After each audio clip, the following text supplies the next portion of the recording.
The story's protagonist was a 30-year-old man by the name of Kim Jin. For 7 long years, he had been trapped in the arduous cycle of studying for the civil service examination.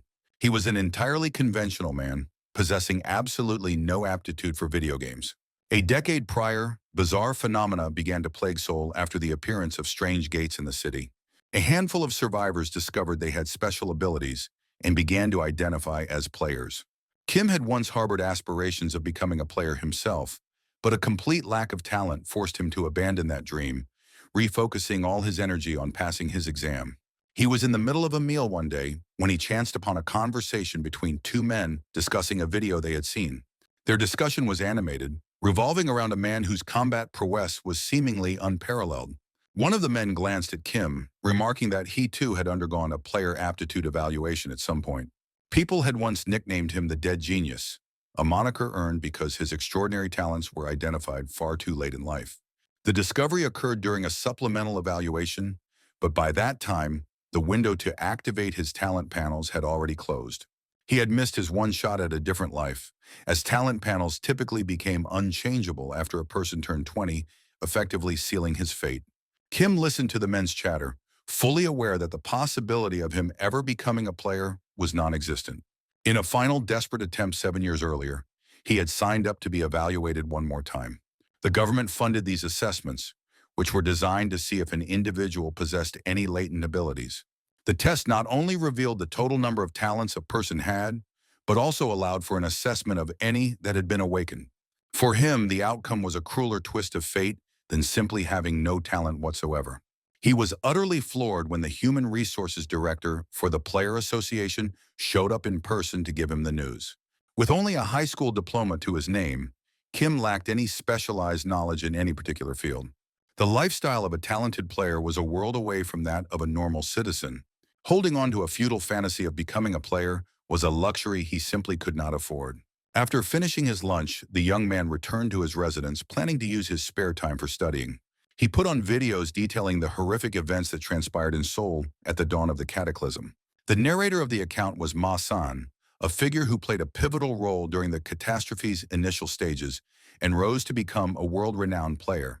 This man firmly believed that diligent work could triumph over innate ability, and his own life story was proof of this philosophy. An immense sense of frustration washed over Kim, who wanted to avoid contemplating such useless matters. He had no desire to be bogged down by thoughts of circumstances that were impossible to alter. He was convinced that if he possessed any real talent, he would have naturally awakened as a player. The notion that the unfortunate turn of events in his life was his own doing frequently occupied his thoughts. His mother had succumbed to a terminal illness. His older sister, after securing employment at a semiconductor plant, was tragically diagnosed with leukemia. The weight of his family's hopes rested on his success, yet every one of his endeavors ended in failure. The discussion he had accidentally listened to earlier kept replaying in his mind. He felt he had poured every ounce of his being into his efforts, yet he had nothing to show for it. Kim harbored deep skepticism that the next day would bring any change, regardless of how much effort he exerted. He was at a complete loss for how to change the trajectory of his life, feeling profoundly isolated.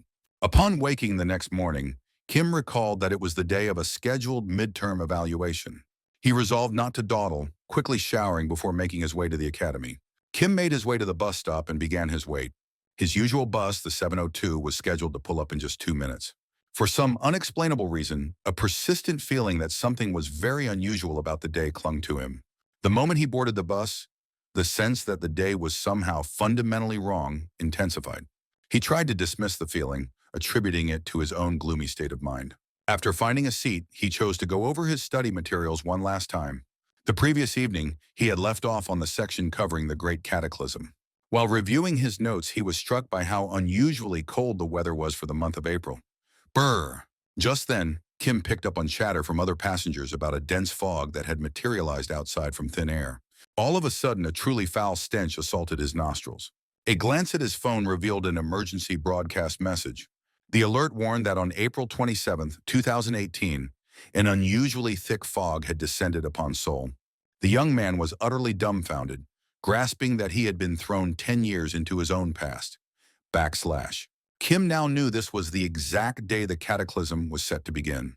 The entire district was rapidly being enveloped by the fog and its terrible odor. Possessing knowledge of the future, he was painfully aware that the impending disaster would claim 145,000 lives. Having traveled back through time, he understood precisely what events were about to unfold. The city erupted into pandemonium as monstrous goblins began to pour out from everywhere. In that instant, a vial containing a strength-enhancing elixir materialized right in front of him. It was presented as a gift from the brave Lion King and would boost his strength attribute by 6 points. Typically, players would only receive 2 attribute points each time they advanced a level. A system message conveyed that the brave Lion King was anticipating a display of courage from him. Kim was hesitant to accept such a proposition without careful consideration. He was aware that only a few precious seconds remained before the onslaught would begin, and he could likely survive by simply not taking any foolish risks. The brave Lion King was attempting to broker a deal with an administrator of middling authority. At that moment, an enigmatic being materialized before Kim. A formal request had been lodged by the brave Lion King to alter the parameters of the current training area. Of all the various guardians, the brave Lion King had a particularly notorious reputation. He was known for goading players into demonstrations of pointless valor and a misguided fighting spirit. Kim recognized him as a depraved individual who derived pleasure from cruelty in the suffering of others. The hero surmised that, true to his nature, the Lion King would likely attempt to have the designated safe zone removed. The mysterious entity verified that the proposed transaction had indeed been finalized. Kim flatly rejected the newly imposed terms. He contended that the lion had no authority to disregard the established rules, especially with his own life hanging in the balance. The unidentified observer expressed a degree of surprise at his defiance. Arguing that he had already spent 10 seconds within the safe zone, Kim insisted on being compensated for that time. In accordance with the regulations, the safe zone's active duration was consequently increased by another 10 seconds. His dialogue with the unknown being successfully bought him enough time for the initial wave of attacks to pass. It was at this point that Kim resolved to make survival his absolute top priority. He had a sinking feeling that the training period would be an entire week of pure hell. Pushing open the bus door, the hero decided his immediate needs were to secure food and water. Water. His primary destination was a nearby grocery store he knew of. He reasoned that there must be other survivors somewhere in the city, but the thick fog made visibility almost zero. Despite the grim circumstances, he felt a peculiar sense of calm, even while surrounded by dead bodies. Beneath a parked car, Kim spotted a young girl crying out for assistance. A goblin was pinning her to the ground from the other side. Her eyes locked with his in a desperate, silent plea for rescue. The mysterious figure issued a warning that while the goblin was merely an infant, it was still far too powerful for a level 1 player. Kim came to a decision and selected the appropriate item from his inventory. His knowledge of the training conditions was second to none. He then moved in for a stealthy attack from the creature's rear. His strike successfully dispatched the goblin child, earning him experience points. Scooping up the girl, Kim instructed her to remain by his side. The two of them then began to make their way toward the grocery store. The system issued an alert that a second wave of goblin attacks was imminent. It was then that the hero discerned the girl was herself a player who possessed a remarkable talent. He knew that talented players had the ability to perceive the safe zone located within the hospital. The official safe zones established in the area were schools, convenience stores, and hospitals. Goblins were ambushing people in the streets and killing them instantly. Understanding that the 24-hour convenience store was a sanctuary, everyone made a mad dash for its doors. Kim simply stood and observed as the townspeople pleaded with him to let them inside. Forcing one's way into such a sanctuary by brute force was an impossibility. However, if the door were opened from within, the protective field of the zone could collapse. This meant that if he complied, both he and the girl could be killed as well. And so, he remained motionless, silently watching as the others were systematically eliminated. The nature of the system that orchestrated this cruel scenario was seared into his mind. Kim became absolutely certain that someday, all those responsible for this would be held accountable. 6 hours had elapsed since the conclusion of the second goblin assault. The young girl expressed her gratitude to her hero for having saved her life. She gave her name as Khan and mentioned she was 14 years old. Khan was overwhelmingly thankful to the young man for protecting her. He, however, could not guarantee her safety until the end of the training period. Kim opted not to send her away, at least not until she posed a direct risk to his own chances of survival. The hero informed her that on the following day, their objective would be to reach the tower. The next morning, as they exited the store, They were met with the sight of bodies strewn everywhere. It was a gruesome scene, especially for a girl of her young age. The city was a ruin, littered with corpses and devoid of any other visible signs of life. They had to be exceptionally cautious about where they placed their feet. Kim instructed the girl to alert him immediately if she saw anything with a gelatinous appearance. Slimes were classified as neutral monsters, meaning their power level was not displayed. They represented the most harmless type of prey, manageable even for a child. This fact did not deter the hero, who swiftly eliminated a slime and absorbed the experience. Kim laid out their strategy. Anytime a fox crossed their path, they would hunt it down. The instant the young man laid eyes on a monster, he acted without hesitation to dispatch it. A radiant glow began to emanate from his body, signifying the level-up effect combined with an experience boost. Sparkles. The girl quickly understood that by killing monsters, he was leveling up and becoming more powerful. The main protagonist moved with practiced ease, effortlessly cutting through slimes with his sword. Each time he advanced a level, he accumulated bonus attribute points. This reminded him of the King of Fists, who had undergone a similar trial and documented it in his memoirs. Bonus points were indeed achievable, but even for a legendary figure like him, they were exceedingly difficult to obtain. The young man then thought back to his second aptitude test, which had declared him to be without talent. He began to wonder if he might be a player type who demonstrated immense potential in the early stages of the game. Nevertheless, he had successfully endured, reached the third level, and even drawn the notice of a few celestial observers. The young man clung to the hope that once the training concluded, he would finally be able to achieve his objective. He had a powerful motivation to survive for his mother, needing the resources to pay for her medical treatments. As they journeyed toward the tower, they continued to hunt slimes methodically. The young man was taken aback as the bonus points began to accumulate rapidly. It was at this point that he stumbled upon another fundamental mechanic of the system. Upon reaching the 5th level, a player gained the ability to create a party. Consequently, Kim extended a party invitation to Kan. A formidable monster lay in wait for them in the vicinity of the tower. During their journey, they also encountered a native fox. The creature appeared to be a neutral monster, but it possessed a passive ability. Kan's initial instinct was to try and slip past the beast undetected. Without warning, an entire pack of foxes descended upon them. Kim sprang to the girl's defense, immediately engaging the pack to control the unfolding chaos. The experience gained from that skirmish caused his level to increase once more. Simultaneously, the administrator continued her observation of the players while remaining unseen. Kim achieved the 8th level. The hidden observer was astounded by the sheer speed at which he was advancing. The hero himself found it strange. His rate of growth was simply staggering. Up. While abnormal, this rapid advancement unlocked a vast array of new possibilities for him. Kim proceeded to outline his strategy to the young girl. Her survival depended on her ability to follow his instructions to the letter. To better equip her for the challenges ahead, he gave her his old pair of iron gloves. Gaining entry to the tower's dungeon was restricted to those who had reached level 5. By leveraging his strength, Kim successfully gained them access to the interior. Once they were inside, they found the area swarming with goblins and foxes. The hero instructed the girl to adhere to their plan and focus on the goblins first. In contrast to higher-level dungeons, the tower contained aggressive goblins alongside neutral foxes. Kim was quite satisfied with her performance in the battle. The goblins' assault seemed to have no effect on her whatsoever. Her execution of the plan surpassed all of his initial expectations. Acknowledging her impressive results, Kim told the girl she could take a rest. Now that every creature on the first floor had been eliminated, the mini-boss was due to appear. Khan, however, continued to engage the remaining foxes in combat. Meanwhile, the system initiated a temporary suspension of activity. The administrator was not pleased with the young man's conduct. His actions suggested he possessed foreknowledge of the events that were about to happen. The unidentified observer considered his behavior to be dangerously overconfident. The mini-boss was identified as a goblin soldier at level 13. The administrator warned that this particular boss had enhanced statistics. She was convinced he was ill-prepared to face such a formidable adversary. He had no justification for initiating a confrontation he was destined to lose. At that moment, Kim came to the realization that he had transformed into a person who commanded significant attention. He was now a commodity, a rare individual capable of creating a spectacle that would attract viewers. His continued survival was now directly aligned with the administrator's own interests. The young man was aware that this particular administrator was so incompetent that she would eventually be eliminated in the future. He felt she was utterly clueless about how to properly manage the current situation.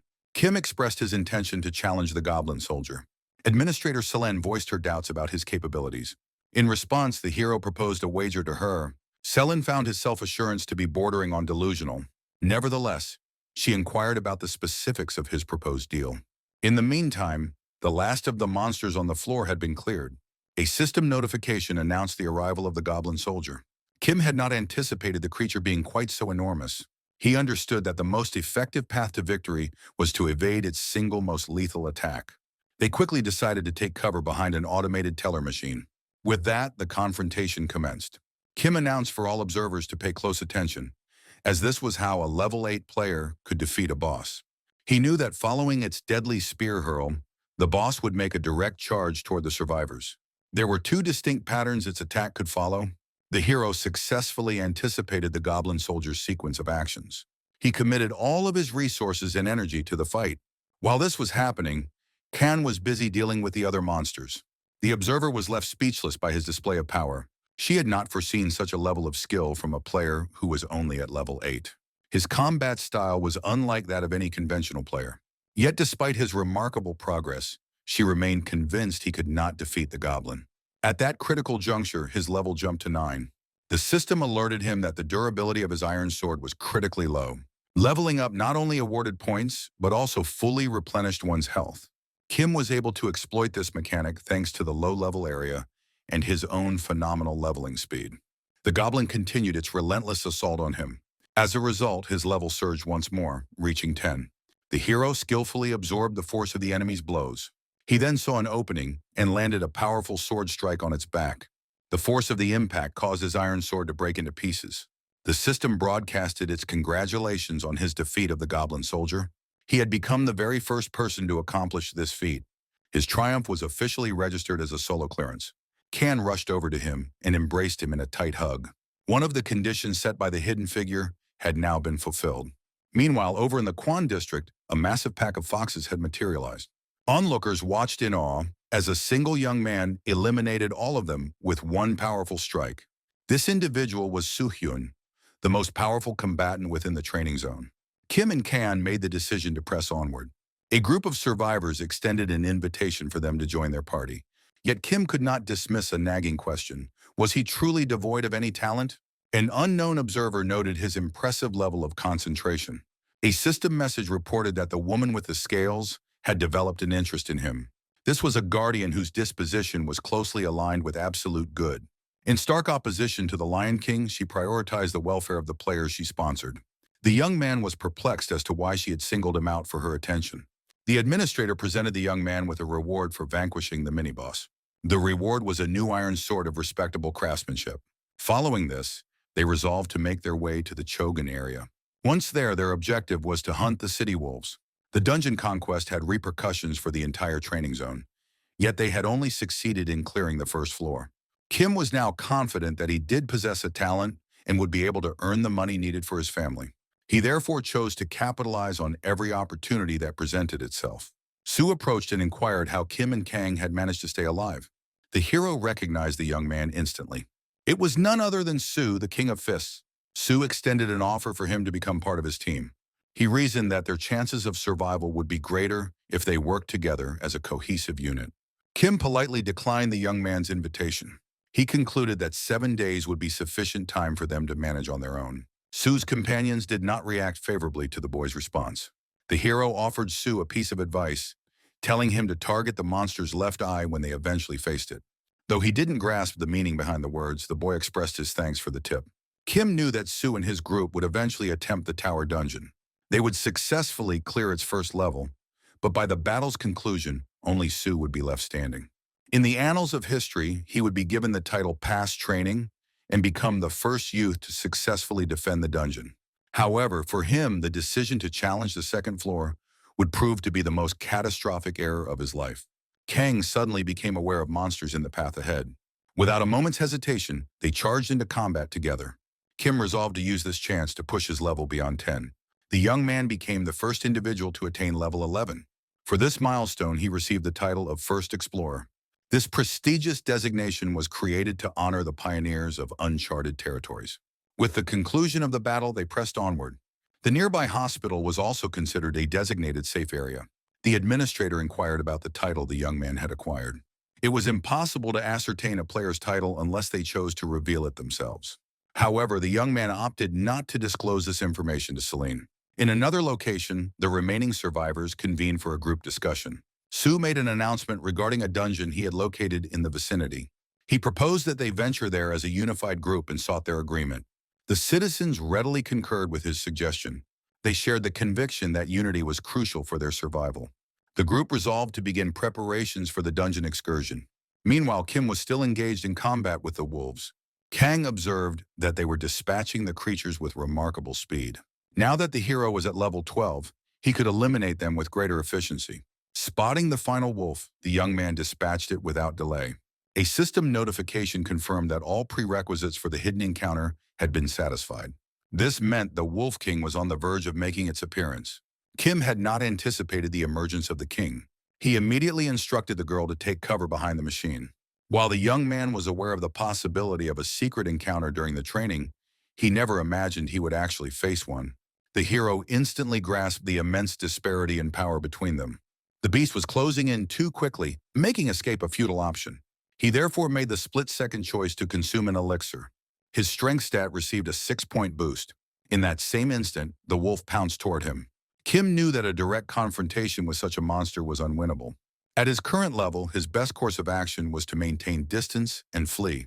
The sole tactical option available to him involved the use of sharpening oil for his weapon. As the wolf launched its attack, the hero spread the liquid on the ground beneath his feet. Empowered by the elixir, the young man possessed an extra reserve of strength. Applying his knowledge, Kim managed to hurl the wolf into a body of water. The monster, however, successfully climbed back out. Kang noted that the wolf now appeared smaller in size. Water consistently had this shrinking effect on them, reducing the wolf to its normal form. The girl was left awestruck by the spectacle of the fight. Kim closed the distance and leveled his sword at his foe. He successfully landed a fatal blow on the wolf. His level rose to 13.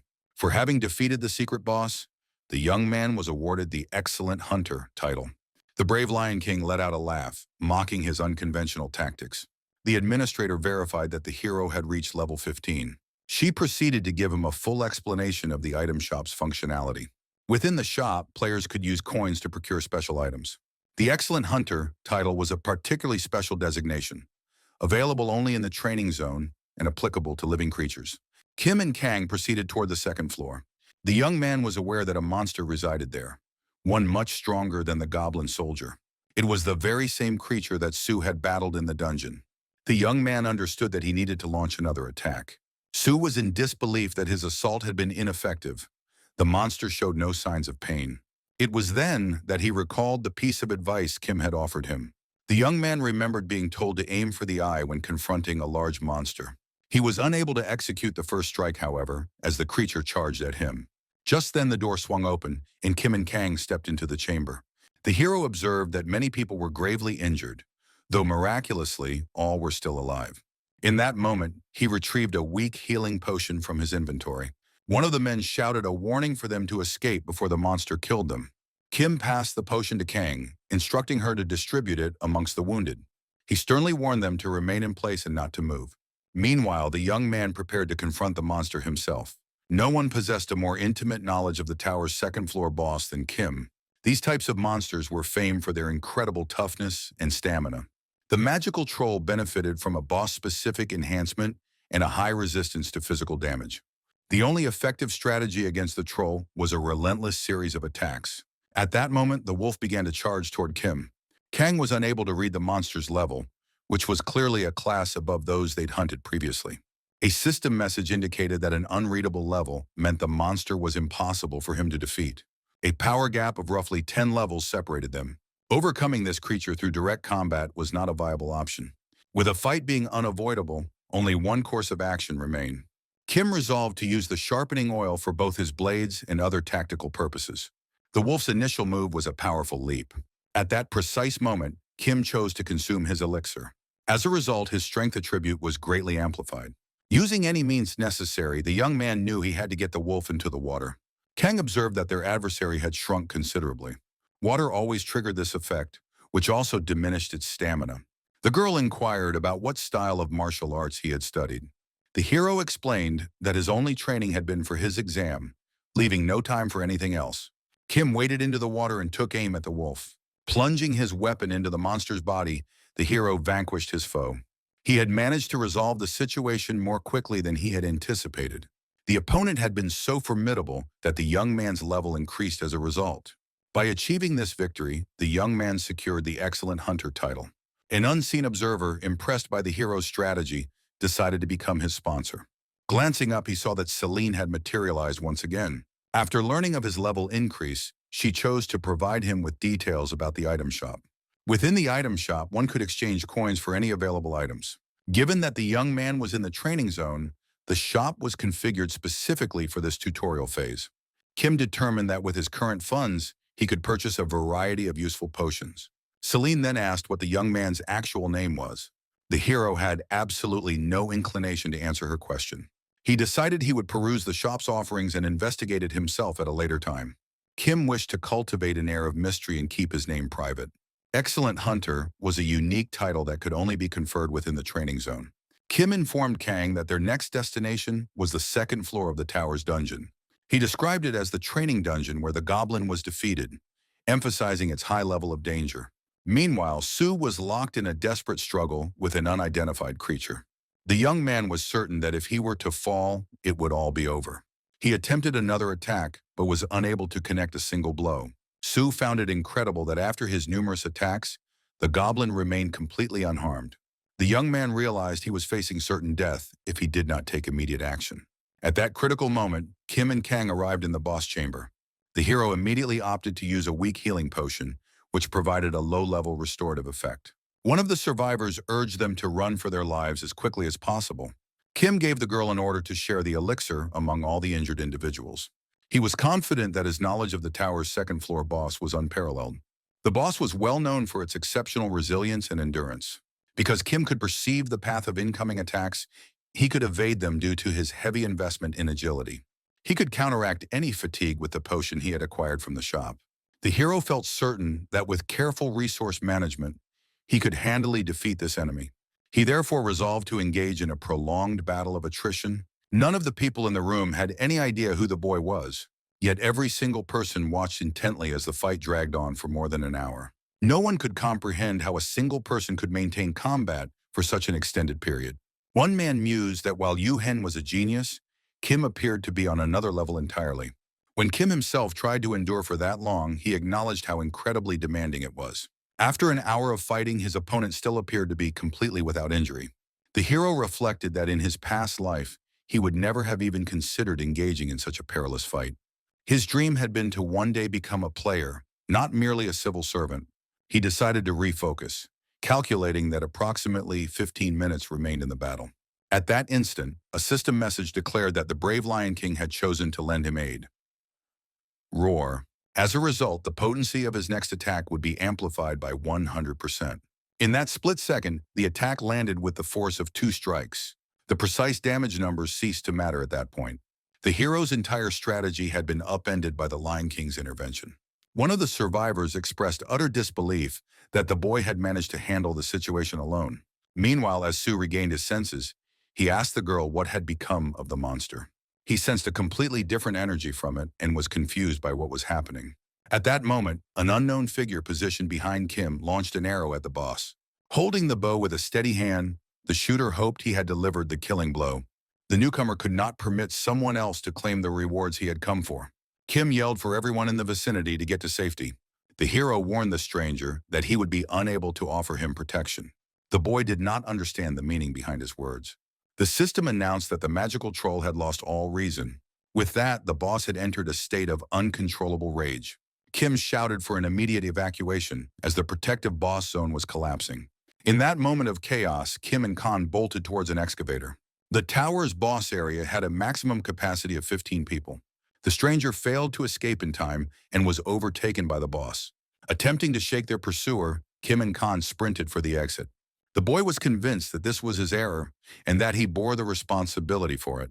The hero understood that there were no longer any safe havens within the dungeon. However, he recalled one other sanctuary, the parking garage. They decided to use the fire escape to descend to the second subterranean level. The designated safe zone was located specifically on the second floor of the parking structure. Pushing the door open, they discovered the troll was already waiting for them. The moment it saw them, it launched an immediate attack. The heroes chose to flee down the stairwell. As they struggled with the door, the system flagged a critical emergency. Just then, the troll redirected its attack toward Kim. Khan moved to intercept the blow and defend him. She resolved to halt the monster's strike with her own power. It was then that Kim realized the girl had deployed a platinum shield. Looking at Khan, Kim saw she had been knocked unconscious. The monster then prepared to strike once more. Gathering his friend into his arms, Kim decided to make a run for it. He knew he had to get across the danger zone. His path lay through a set of glass doors. He resolved to use his shoulder to shatter them. This was a secondary safe zone that the troll was unable to penetrate. While some monsters could bypass safe zones, this troll could not, even in its enraged state. Meanwhile, Kim attempted to revive Khan. He saw that her arms were horribly injured. The hero was unaware of when the girl had acquired a new skill, but that very skill had been their salvation. Just then, Kim witnessed the monster begin to perish. The magical troll had been slain. The kill credit was awarded to the player under level 20, who was nearest to the monster. The system announced that due to the boss's demise, the training zone was now deactivating. Throughout the city, people observed that the ordeal was finally concluding. Yuhen was the sole survivor from the second floor. Kim asked Selen if she recalled their earlier agreement. He wished to upgrade the rank of the item shop in order to save the girl. Selen stated that the shop's rank would be increased sometime after the training period concluded. She failed to see the necessity of an exclusive contract. Nevertheless, the contract between the player and the administrator was officially signed. Upon its completion, Guardians would only be able to observe the player's activities through the lens of their contracted administrator. The more attention a player garnered, the greater the rewards for their administrator. Kim figured that since he had gained a reputation for attracting trouble, he must be a highly prized asset. After purchasing the elixir, he administered it to the girl. The boy acknowledged that if not for her, he would have been dead long ago. He was indebted to her for his very life. He therefore resolved to do whatever was necessary to ensure she regained consciousness. And his efforts were successful. The girl's eyes fluttered open. Kim was overcome with joy, realizing his plan had worked. Kan was confused about why he had rescued her, especially after he had stated he would abandon her if she became a liability. Kim explained that he simply felt it was wrong to leave her behind. Upon hearing his words, Kan began to cry. The hero then requested Selen to tally his list of individual rewards. With a smile, the boy pointed out that they had not officially signed the agreement for the shop rank upgrade. System protocol required a signed document for confirmation, a step they had omitted. The boy asserted that the administrator was at fault for failing to prepare the necessary contract. In that moment, the system interface materialized before the boy. Looking at the results, Kim suspected he had won big. Slot machine. The 7-day tutorial period had officially concluded. All surviving players were granted rewards commensurate with their accomplishments. Kim understood that replicating his success without prior knowledge of the battle strategy would be impossible. His actions had substantially altered the training's course, so he hoped for a correspondingly different reward. Seeing the system window, the boy noted he had 3 extra points. Selen let him know that his Excellent Hunter title had been enhanced.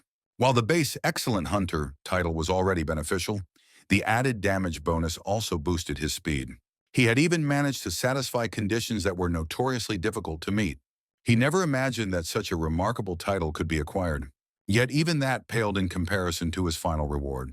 Kim had successfully navigated a lethal predicament using his intuition and had fulfilled the requirements for connection. Very few records on this existed, and the information that was available was nearly useless. It was a technique for enhancing a coma-like state, a rarity even among the most elite players. The sixth sense connection he could access was derived from his encounter with the troll. Also on offer was the Eye of the Cold-Blooded Observer from the beta testing phase. Additionally, there was a bonus for completing the training as an exceptional player. He thus chose to merge the sixth sense and the Eye of the Cold-Blooded Observer. At that moment, it felt as though his heart was on the verge of bursting. The process of connection was accompanied by excruciating pain. The hero faced the real possibility of death if he could not withstand the ordeal.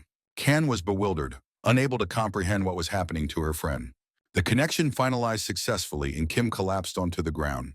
Sometime later, he awoke to find himself in a bed. He thought he could hear some sort of peculiar alarm sounding. 4T, he noticed the girl sitting beside him. It was his sister who was looking at him with a wary expression.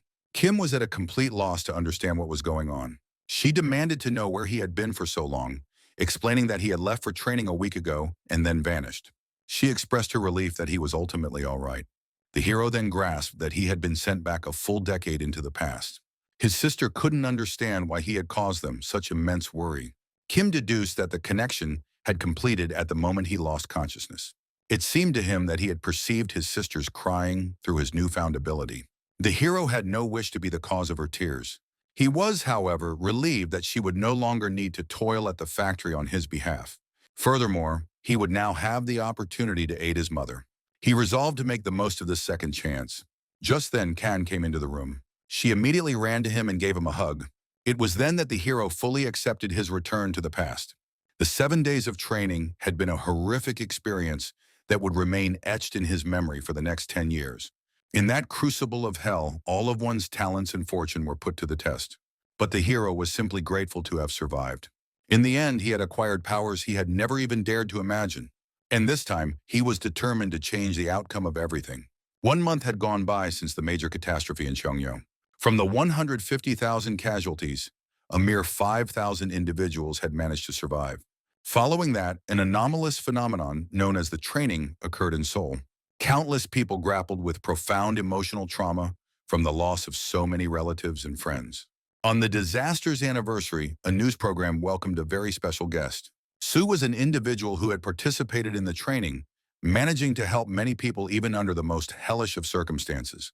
It was rumored that he had dispatched monsters with his bare hands. The show's host mentioned hearing that he had been granted the title of one who had completed the training. At that point, the young man stated that the real hero of the training was not him, but rather those who had assisted him on his path. The journalist, however, interpreted this as the boy being too humble to claim the title of a victor. Sue spoke of the young man and the girl who had also been present in the underground area. He regarded that individual as a player of far superior strength.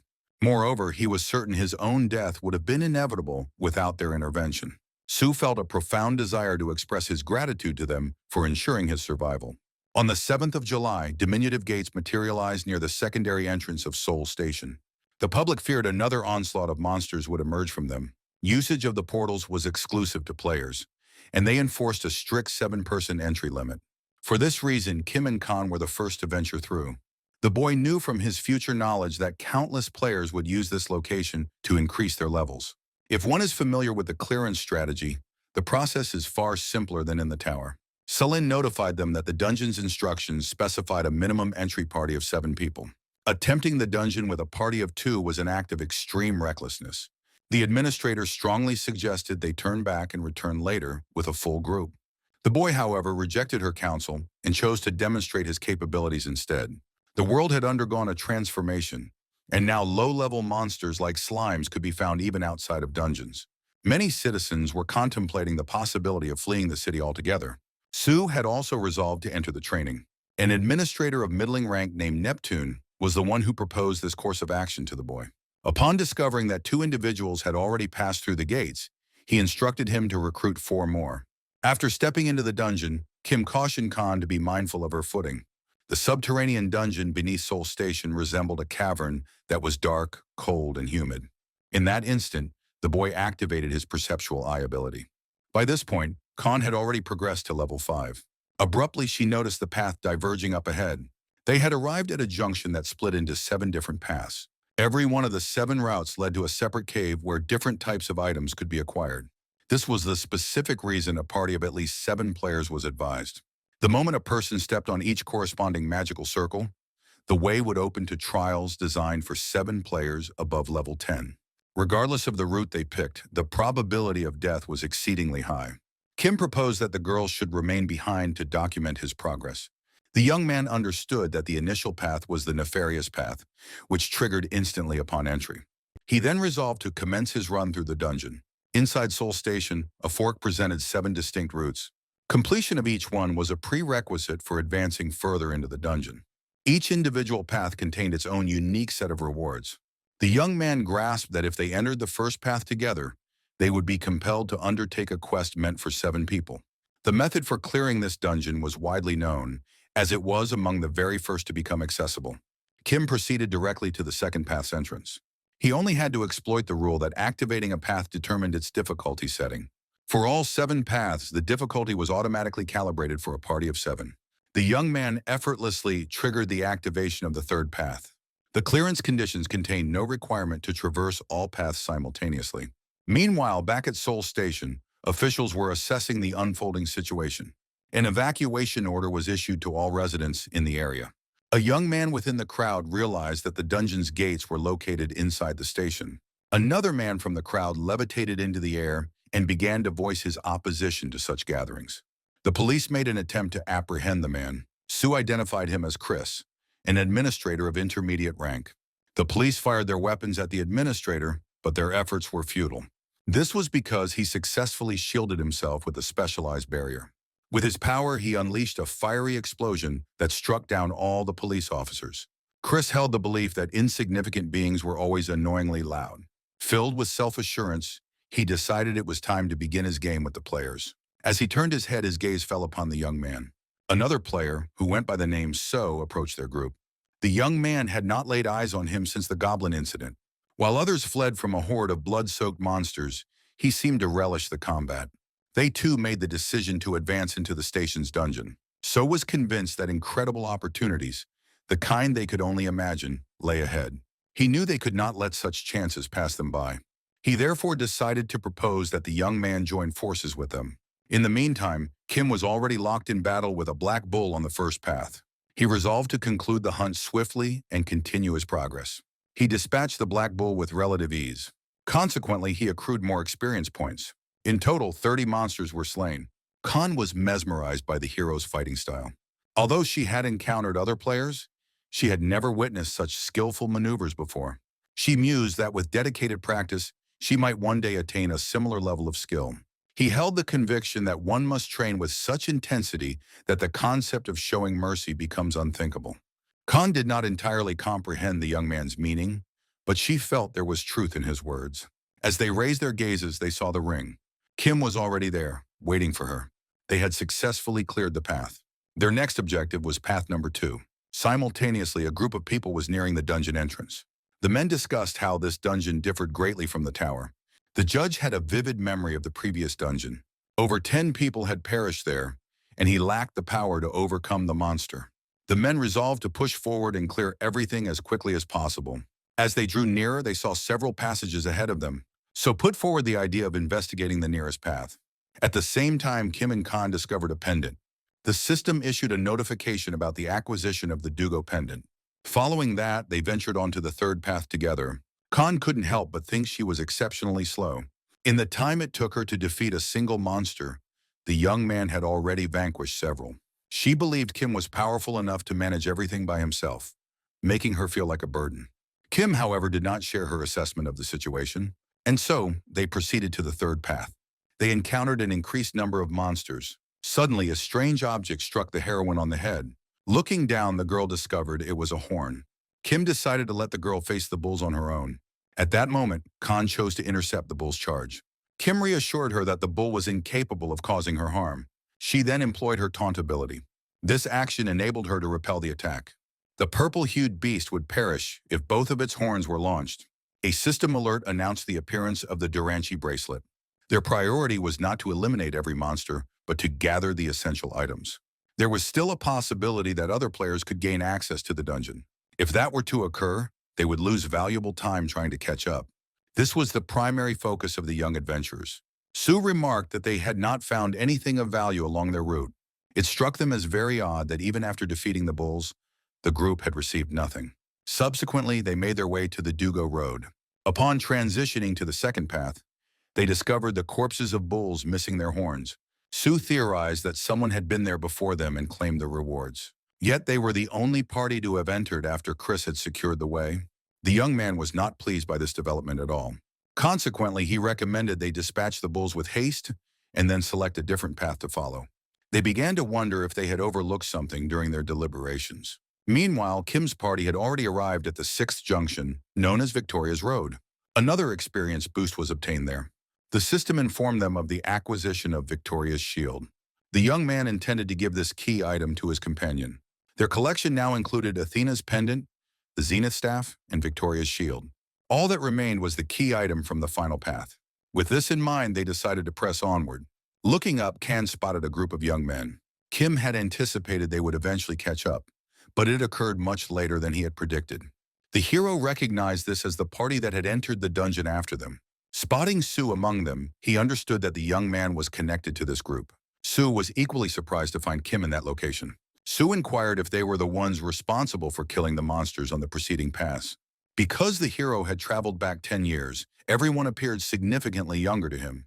He knew, however, that in the future, an organization of villainous players known as Terror would emerge. This group was also referred to as the Demon King's Army. Their collective power was sufficient to rival the 8 great heroes. The acts of evil they perpetrated were often horrifying. Sue, notorious for his spiteful nature, had declared himself their leader. Kim had expected to encounter one of them eventually, but not so soon. The young men had already witnessed the handiwork of the heroes. He believed they were incapable of clearing the dungeon by themselves. Sue proposed that they combine their strengths to clear the dungeon as a single unit. He argued it would be a much quicker and safer approach.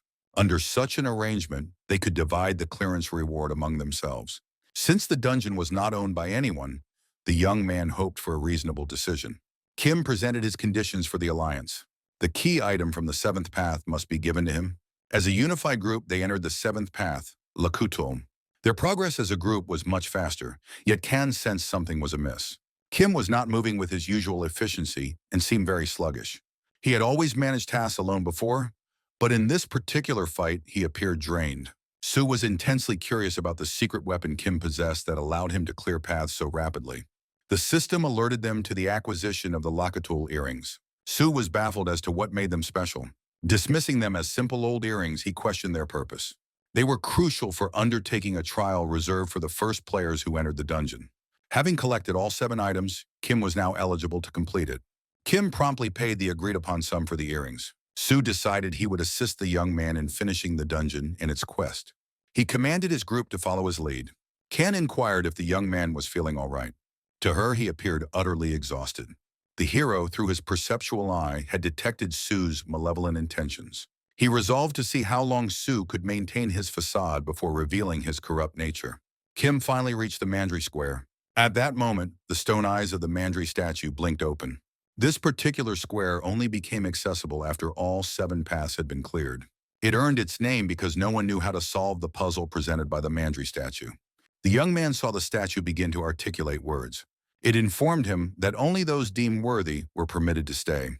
Kim had not come this far only to surrender now. He was determined to demonstrate his true capabilities. The statue resolved to put him to the test. The heroes were required to pass an ordeal to complete the dungeon. Failure would result in the destruction of the test-taker's heart. The initial phase of the trial involved presenting the key items to the statue in the correct path order. Kim surrendered all of his treasures to the stone figure. By doing so, he affirmed his worthiness. The statue then inquired about the hero's name. At that moment, the boy recalled a video he had once watched. The video's narrative explained that the Mandry statue was the guardian of a ranch. It watched over a pasture with 7 paths where bulls once roamed. The owner of the ranch had concealed something deep within the dungeon. Knowing there was a hidden reward, he understood he needed to provide a false name. The boy replied that he was the one who had given the statue new life. He identified himself as Rancher. The young man standing nearby was baffled by what the hero was saying. The stone figure inclined its head in a bow, offering a greeting to the boy. Having finished the hidden objective, Kim was certain a reward awaited him. The group was confused as to why the statue was bowing. Sue felt a sense of unease that something bad was about to happen. Yet the hero struck him as exceptional. The statue presented the items that had been entrusted to its care. Kim now had to select one of them as his prize. The hero began to contemplate which reward he ought to choose. Just then, So offered the hero his own thoughts regarding the rewards. Kim asked him to hold on for a moment. He sensed that something was not right. He quickly activated his perception ability. A sly smirk appeared on So's face. Kim could feel the deceitfulness in his gaze. In this way, So showed his true colors when he believed the hero was not watching. Kim selected the Mandry gloves as his reward. The Mandry gloves possessed a unique resistance to poison and shielded the wearer from numerous infections. The statue expressed its hope that they would prove valuable on the boy's future travels. With that, Kim successfully cleared the Mandry Square. The subsequent quest, 2 paths, commenced. They now needed to discover a way to traverse the final intersection at Seoul Station. Kim and Khan set out for the next objective. So was vexed that Kim did not treat them as part of a team. It felt as though they were expected to simply obey his commands. The boy proposed that they divide themselves into two teams. Kim believed that he and the girl could clear one of the paths by themselves. So found the young man's level of self-assurance to be excessive and off-putting. He commented that Kim's confidence in this unfamiliar place was remarkably high, but that it could lead to a disastrous outcome. Kim concurred with the boy's assessment. He then asked what So's personal opinion was on the matter. So suggested they focus on creating balanced groups. He wanted to place Kim and Khan on separate teams. Kim walked over to the girl, placed a hand on her shoulder and smiled. He had no desire to comply with the boy's suggestion, so was unable to comprehend the hero's response. Kim did not wish to waste time persuading them of his decision. He then added that the girl was like a little sister to him. So questioned if they intended to remain together until the very end. The boy could not fathom the source of Kim's unwavering confidence. In light of this, So decided against taking Khan with his group. He proposed that So should accompany Kim instead. The hero raised no objections to this arrangement. So was also in agreement with the decision. They made a pact to reconvene after clearing their respective paths. After wishing each other well, the groups went their separate ways. Upon stepping onto the first path, a system message indicated a hint for clearance was located at the end of the road. As fewer than 5 people had entered, a temporary safe zone was activated. So asked if Kim was the same person who had appeared on the tower's second floor and battled the troll. Kim did not understand why the boy had brought this up. Lowering his head, So conveyed his gratitude to the hero for saving him. Looking up, he then declared that Kim was his hero. He expressed his amazement at having the opportunity to meet him so soon. So asked if there might be a way for him to repay the hero someday. It was apparent to all that the boy's sentiment was genuine. The trio continued their journey forward together. Ahead of them, they saw the crystal required for clearing the dungeon. Kim had already suspected it would be undamaged. He suggested that his companions take a seat and get some rest. A very strenuous task awaited them. Because the temporary safe zone remained active, they could rest anywhere they chose. So proposed that they deal with the crystal at a later time. They therefore decided to conserve their energy for the impending attack. Kim found it difficult to adjust to So, addressing him by the name Hen. So was confused as to why destroying the crystals would be an exhausting endeavor. The clearance of that specific crystal was directly linked to the clearance of the entire dungeon. Since this was the conclusive battle, they might be heading into a trap. Several complications could potentially arise ahead. A system notification announced the entry of new players. With the player count now exceeding 5, the partial safe zone vanished. Kim stated that they would have to engage the new arrivals in combat. So inquired with a smile why the path remained uncleared. Considering the hero's confident demeanor, the young man had expected him to resolve the situation much more quickly. Kim waited for So's approach and then spoke to him about the delay. He was aware that this would allow the young man to get more situated. In that instant, So lunged at the hero. He felt that Kim could stand to display a bit of humility. He believed Kim was destined to die at his hands. Kim did not share that sentiment. So continued his relentless barrage of attacks. He was puzzled by the sudden disappearance of his opponent's confidence. After all, the young man was merely parrying the assault and evading the strikes. A group of men decided to enter the fray. They informed Kim his life would be spared if he surrendered the girl. So was growing incredibly tired of the situation, as Kim was only defending without launching any counter moves. He assessed that when fighting monsters, their abilities were more or less equal. However, in combat against other players, Kim appeared utterly incompetent. Kim surmised that his adversary had not yet perfected the shadow attack technique. So retorted, encouraging him to continue his posturing as it would only make things easier for him. Kim then decided to question if So would still attempt to kill them, even if he refused to betray Khan. So stated that he might have previously considered letting the young man go, but now his intention was to eliminate him and claim the girl. It was at this point that Kim delivered his first blow. The young man declared that any subsequent events would be a direct result of his opponent's choices. The timeline of events was rewound 1 hour into the past. With the administrator having sealed the dungeon's entrance, the men concluded they needed to clear it immediately. So believed they no longer had any reason to maintain their charade. He resolved to eliminate the young man and take the child. Their objective was to kill both Kim and Khan. So was confident the young man was powerless, regardless of how capable he believed himself to be. They also surmised that So's own attributes were no greater than theirs. He gave an order for the men to engage, so while he personally dealt with the hero. Amid the attack, So perceived a significant shift in the young man's combat approach. His statistical attributes had inexplicably surged. Meanwhile, the men were poised to attack So. Khan leaped forward to assist him. She successfully intercepted the attack. So was thankful to her for the intervention.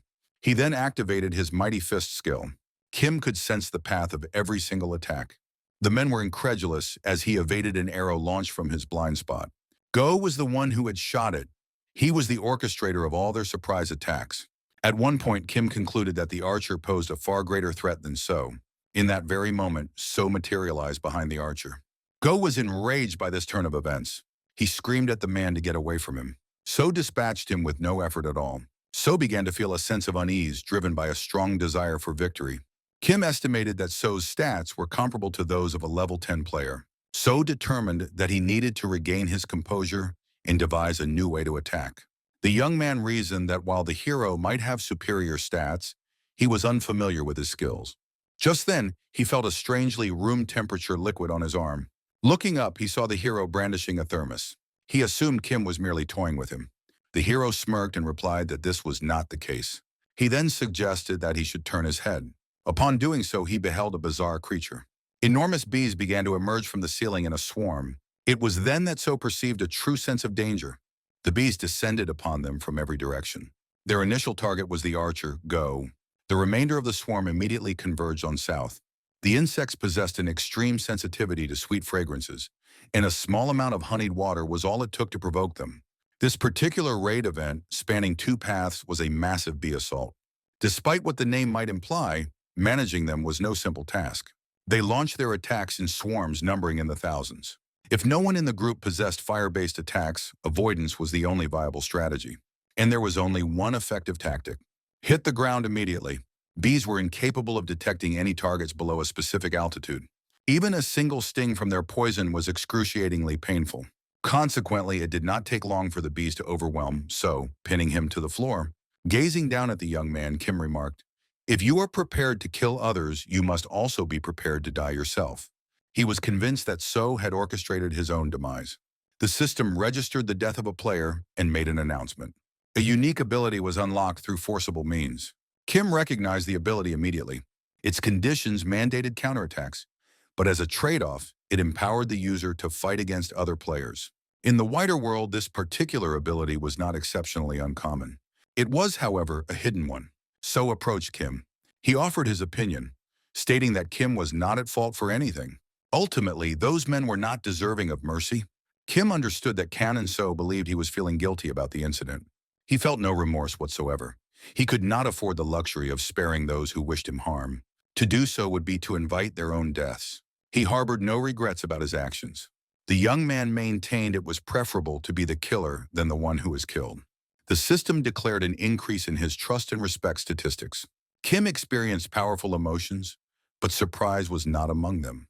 In that moment, he was processing the recent events with a greater sense of security than usual.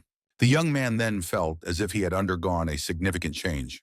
Kim walked over to the crystal. With the dungeon nearly secured, the crystals on both paths needed to be shattered. The system relayed that the Soul Station crystal was displeased by such an intrusion. The Perception Eye ability warned of imminent danger. Kim yelled for his friends to get back. He resolved to manage the situation by himself. After all, he had come equipped with specific countermeasures for the crystal's poisonous eye. He had selected the gloves as his reward specifically for their poison resistance properties, despite their limited effectiveness. This was not sufficient to completely negate the effect. He needed to destroy it before its influence became too potent. As the smoke grew incredibly dense, the young man lost all visibility of what was ahead. Kim was unable to hold his breath any longer. The Perception Eye sensed grave danger. He could no longer discern the crystal's location. Sue was bewildered as to why Kim was moving closer to the crystal. At that moment, the toxic effect of the Soul Station crystal began to be neutralized. An astonishingly bright light emanated from the crystal. Kim successfully neutralized it, though the process was extremely difficult. Sue and Khan saw that the young man had succeeded. A system notification confirmed the acquisition of the Soul Station crystal. Sue was astounded by the hero's strength, as he himself could not see anything through the thick smoke. Kim clarified that it was the bee stings that had helped to neutralize the poison. Sue was intrigued as to how the hero had known about this. Kim was aware that this was an experiment and strategy devised by the great scientist Jackson. His friends were amazed by the hero's extensive knowledge. Having dealt with the first crystal, they hoped to resolve the second task much more quickly.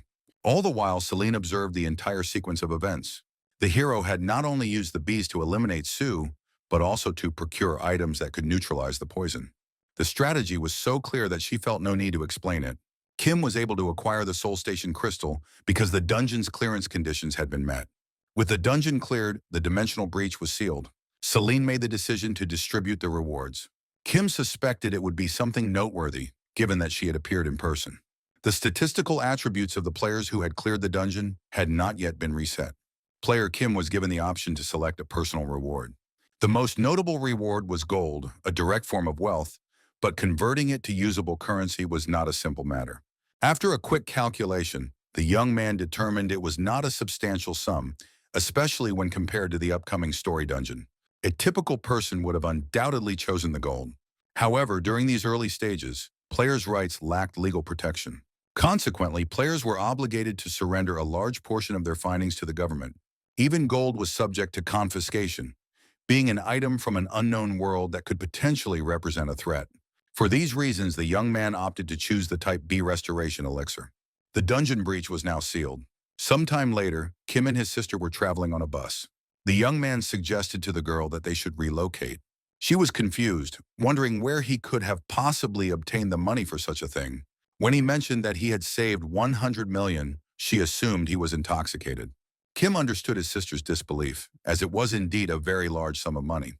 The elixir he had opted for was exceptionally potent against a particular malady. He took the item and departed to meet with someone. This individual was exceptionally wealthy, possessed a great deal of money for the item, and was afflicted with an illness the elixir could cure. The buyer agreed to the two conditions, and Kim's payment amounted to approximately 1 billion won. If his assumptions proved correct and events unfolded as they had previously, the transaction should conclude successfully. This deal had the potential to provide not only wealth, but also connections with powerful individuals.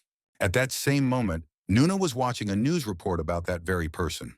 The report stated that his hair had grown back after he consumed the elixir. She discussed this news with her brother. It was revealed to be merely a medication for hair loss. Nonetheless, the man who had built a massive corporation from nothing recognized its investment potential. Kim requested 100 million in cash and a residence as part of a special arrangement. He also consented to assist with the adoption of Khan, whose own future was uncertain. The mother quickly recognized her as a clever and bright girl and gave her consent. After the house was purchased, the hero was eager for his family to move in, and his sister agreed. Kim then added that it would be wise for everyone to return home early that day. Just then, he witnessed the opening of new gates through the bus window. On the street below, the young man spotted a girl named Shin. He brought the bus to a halt and informed his sister of an urgent matter. He knew that during this period, only one gate was known to appear near the Hongche district. This was the site of the Sword Empress's first public dungeon clear, an event that was only briefly documented. Records of that particular dungeon were kept not due to its special nature. Shin, the Sword Empress, was an incredibly powerful player who had been the first to clear it. Approaching her, Kim inquired if she intended to enter. He could not find any records pertaining to her in the year 2028. She questioned whether he was a player and if he possessed any knowledge about the phenomenon. Kim clarified that monsters could spill out from the gate if the dungeon was not cleared within a certain time frame. This was not supposed to happen yet, as other dungeons had already been successfully cleared. Yet even veterans of the training spoke of the potential for a breach, lending credence to the possibility. In the past, the gates of the Soul Station dungeon had been breached on multiple occasions. Many players had sacrificed their lives to decipher the strategy for clearing it. The girl asked if she too would be permitted to enter. Kim proposed that they form a party. She expressed curiosity about his current level. She was pleased to learn he was at level 19, the same as her own. She successfully sent him the invitation. The girl then asked about the hero's age. She was surprised to hear he was 20, having assumed he was older. With a smile, Shin suggested they dispense with formal titles since they were the same age. Kim proposed they could discuss that after they had both emerged from the dungeon alive. The hero had not anticipated encountering another gate so soon. This, however, presented an opportunity to witness the dungeon that the Sword Empress cleared immediately following her training. Meanwhile, Nuna was puzzled as to where her brother had disappeared. Once they were inside, they began to investigate the tunnel. A system alert announced the appearance of monsters. The creatures were identified as rabbit monsters. The girl noted their size was comparable to that of boss monsters, but they did not appear particularly strong. Unlike with players, it was simpler to gauge the threat level of monsters. The rabbits were almost entirely non-threatening and lacked aggressive tendencies. They would flee upon sensing danger, making it best to eliminate them with a single decisive strike. Shin was enthusiastic about this, as she possessed a skill perfectly suited for the task. It was then that the hero recognized the girl as the future Sword Empress. She dispatched the rabbit with remarkable speed and ease.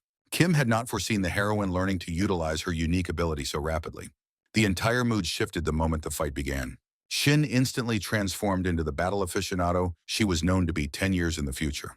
Kim had not expected to find rabbits behind those particular gates. Their speed made them difficult to kill, though their offensive and defensive capabilities were low. Nevertheless, the young man could obtain the item he sought if fortune was on his side. Shin inquired if the young man had visited this place before. Subsequently, they exchanged names. The girl was also intrigued by how the hero possessed such detailed knowledge of the gates. Kim replied that knowing everything requires a great deal of effort. The girl, however, was not content with his answer. Just then, a new group of monsters materialized before them. They decided to postpone their conversation until after they had dealt with the creatures. Among the entrails of a fallen rabbit was an item that aided in breaking through growth plateaus at higher levels. For this reason, Kim resolved not to depart until he had acquired what he came for. Selin considered the young man to be a very impressive player. She was joined by Rod. Rod expressed skepticism that the young man was truly level 19 and decided to inspect his status. Her access, however, was denied. Kim had configured his privacy settings to not only hide his status window, but also to erase his name from the player leaderboards. Rod concluded that the hero was skilled at strategic thinking and was undoubtedly among the most intelligent individuals. The girl was certain that he was generating a substantial income. Consequently, she also wished to stream his activities. But Celine had already secured an exclusive contract with the young man. Meanwhile, Kim, while fighting the rabbits, managed to acquire a new item. It was an iron sword of high quality. He presented it to Shin and told her to make use of it. Accepting the gift with delight, she expressed her thanks to the hero. She added that the next item they found would be his. The young man, however, had no need for new weapons. He possessed a shared vision of the monsters that were destined to appear 10 years from now. His current weapon was therefore more than sufficient for his needs. A system alert indicated that another item had been found. This was the most valuable reward that could be obtained from that dungeon. The item was Legolas's ring, which had a health-absorbing property. At that moment, Kim noticed the cleanup crystal had materialized with surprising speed. He concluded that it was only necessary to kill a certain number of monsters, but not all gates were so straightforward. Shin sensed that something was amiss, but the young man suggested they address it later. The ring was not the only piece of equipment that could be used more than once. His objective was to gather all of them, a task he knew could take many hours. Shin observed that the young man was killing monsters at a pace equal to her own. He possessed such a depth of knowledge that it seemed as if he had already experienced these gates before. A system notification stated that no more monsters would appear. She had assumed they could leave after eliminating a sufficient number of rabbits.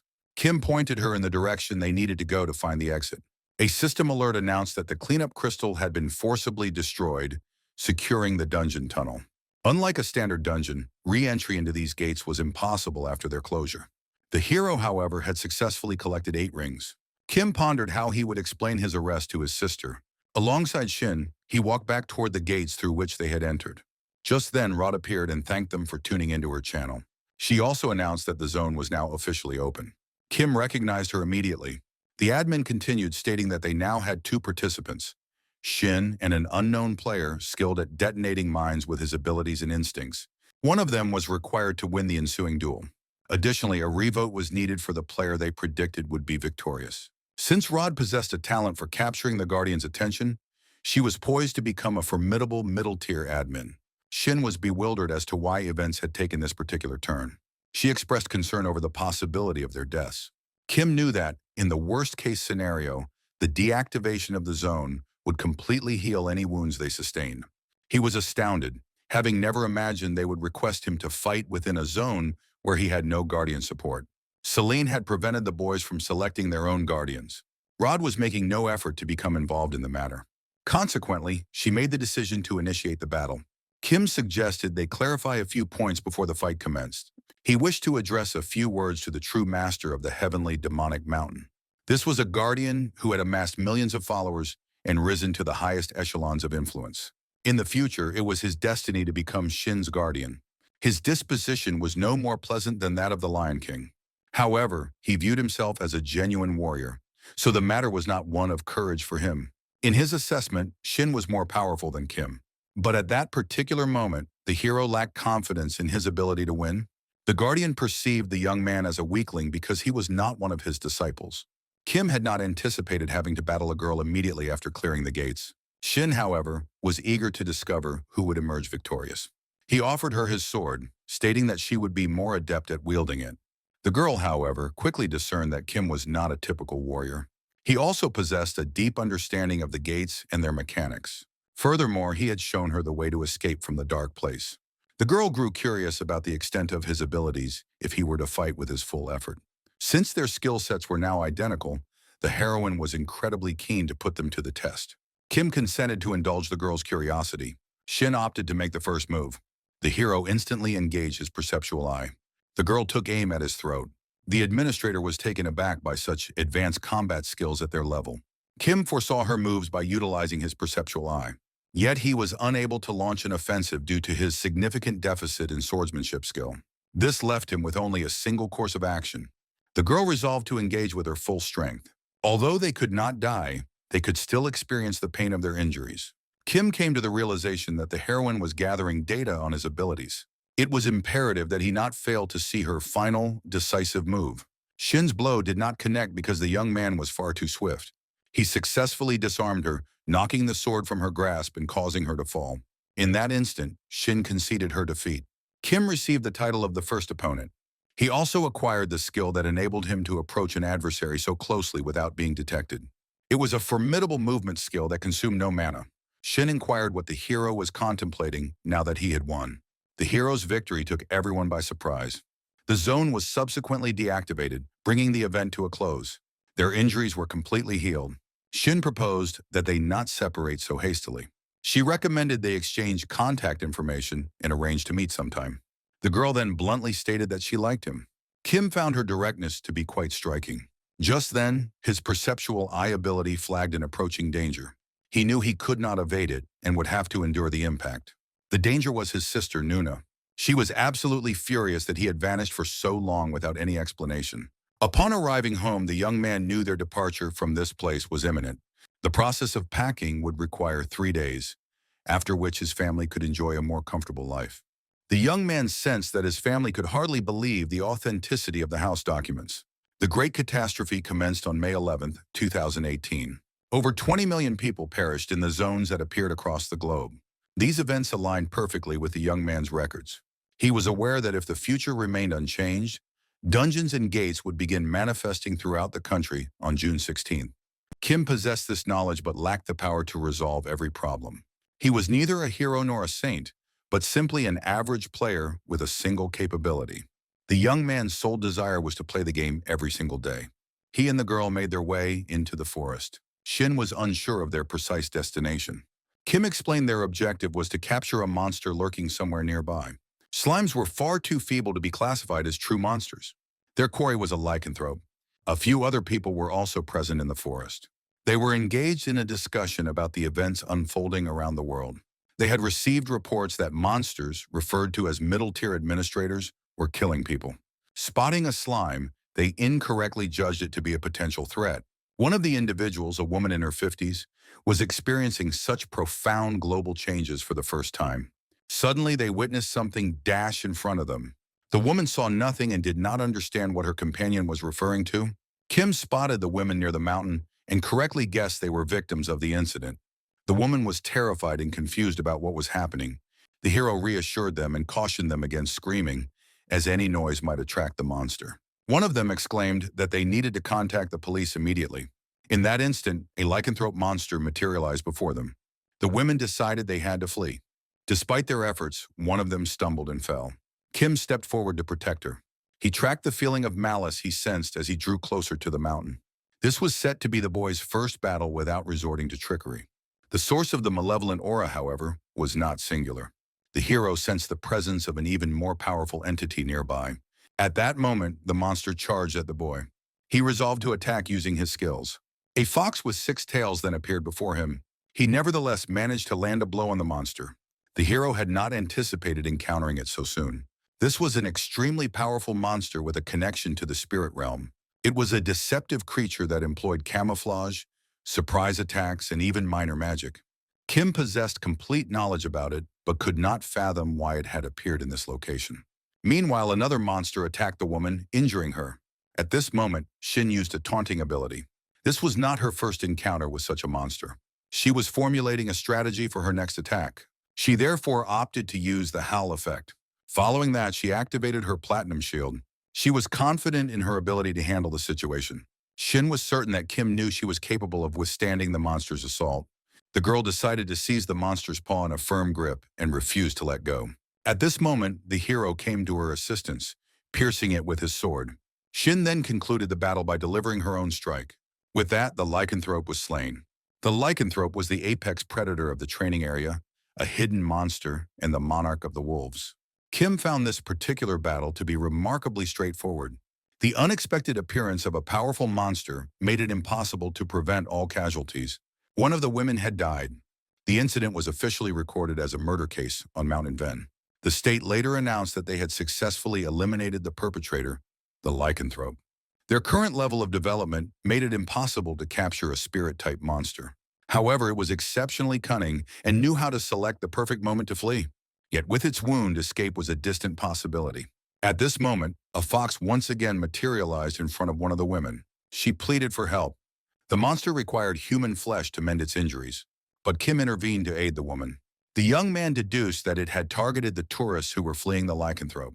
In the morning light, it was clear the fox had been attempting to get to the entrails. However, there had been no time for it to eat them. The hero believed he was facing a doppelganger technique. If this were the main body, nothing would be left of the woman. Consequently, Kim wondered about the location of the real fox. The hero sensed that the true body was positioned near a tree. The fox remained camouflaged, observing the scene. It was unaware that Kim could feel its presence with his perceptual eye. Otherwise, it would have fled long ago. He decided to act as if he knew nothing in order to catch the real body. Using her taunt ability, Shin realized the skill was having no effect. Kim reassured her, telling her to continue until she had fully captured its attention. He decided he would deal with it personally and asked the girl to place her trust in him. Its body was split between its true form and an illusion. Therefore, its attributes were divided between the two foxes. Kim understood that if he killed this illusory fox, the real one would become frightened and escape. He resolved to target the real body and attack by throwing a dagger. The girl witnessed the disappearance of the real fox. At that same moment, she heard a noise that resembled the firing of an arrow. The fox had been killed. The display of dagger-throwing prowess left the brave Lion King in awe. The system confirmed the acquisition of the fox's tail. The young man's level had also increased. At that moment, the sound of a helicopter reached them, indicating someone had alerted the police. He therefore decided to avoid attracting unnecessary attention and make a quiet departure. Just then, Celine appeared and inquired about the young man's level. The administrator saw that the hero had reached level 26. A system alert indicated the activation of the pause effect. The guardian known as the woman with the scales had used the pause, and there were also notifications from other guardians. The hero was offered a rare-ranked weapon, which was the early equipment of the Typhoon. He was also offered a consumable item that would accelerate growth, but would also alter his alignment toward evil. Items of this nature could turn any player into a malevolent force. The final offer worthy of consideration was from the entity called the True Master of the Heavenly Demon Mountain. The hero had never imagined he would receive an opportunity to learn this. He believed the Guardians were attempting to sway him into choosing one of them upon reaching level 30.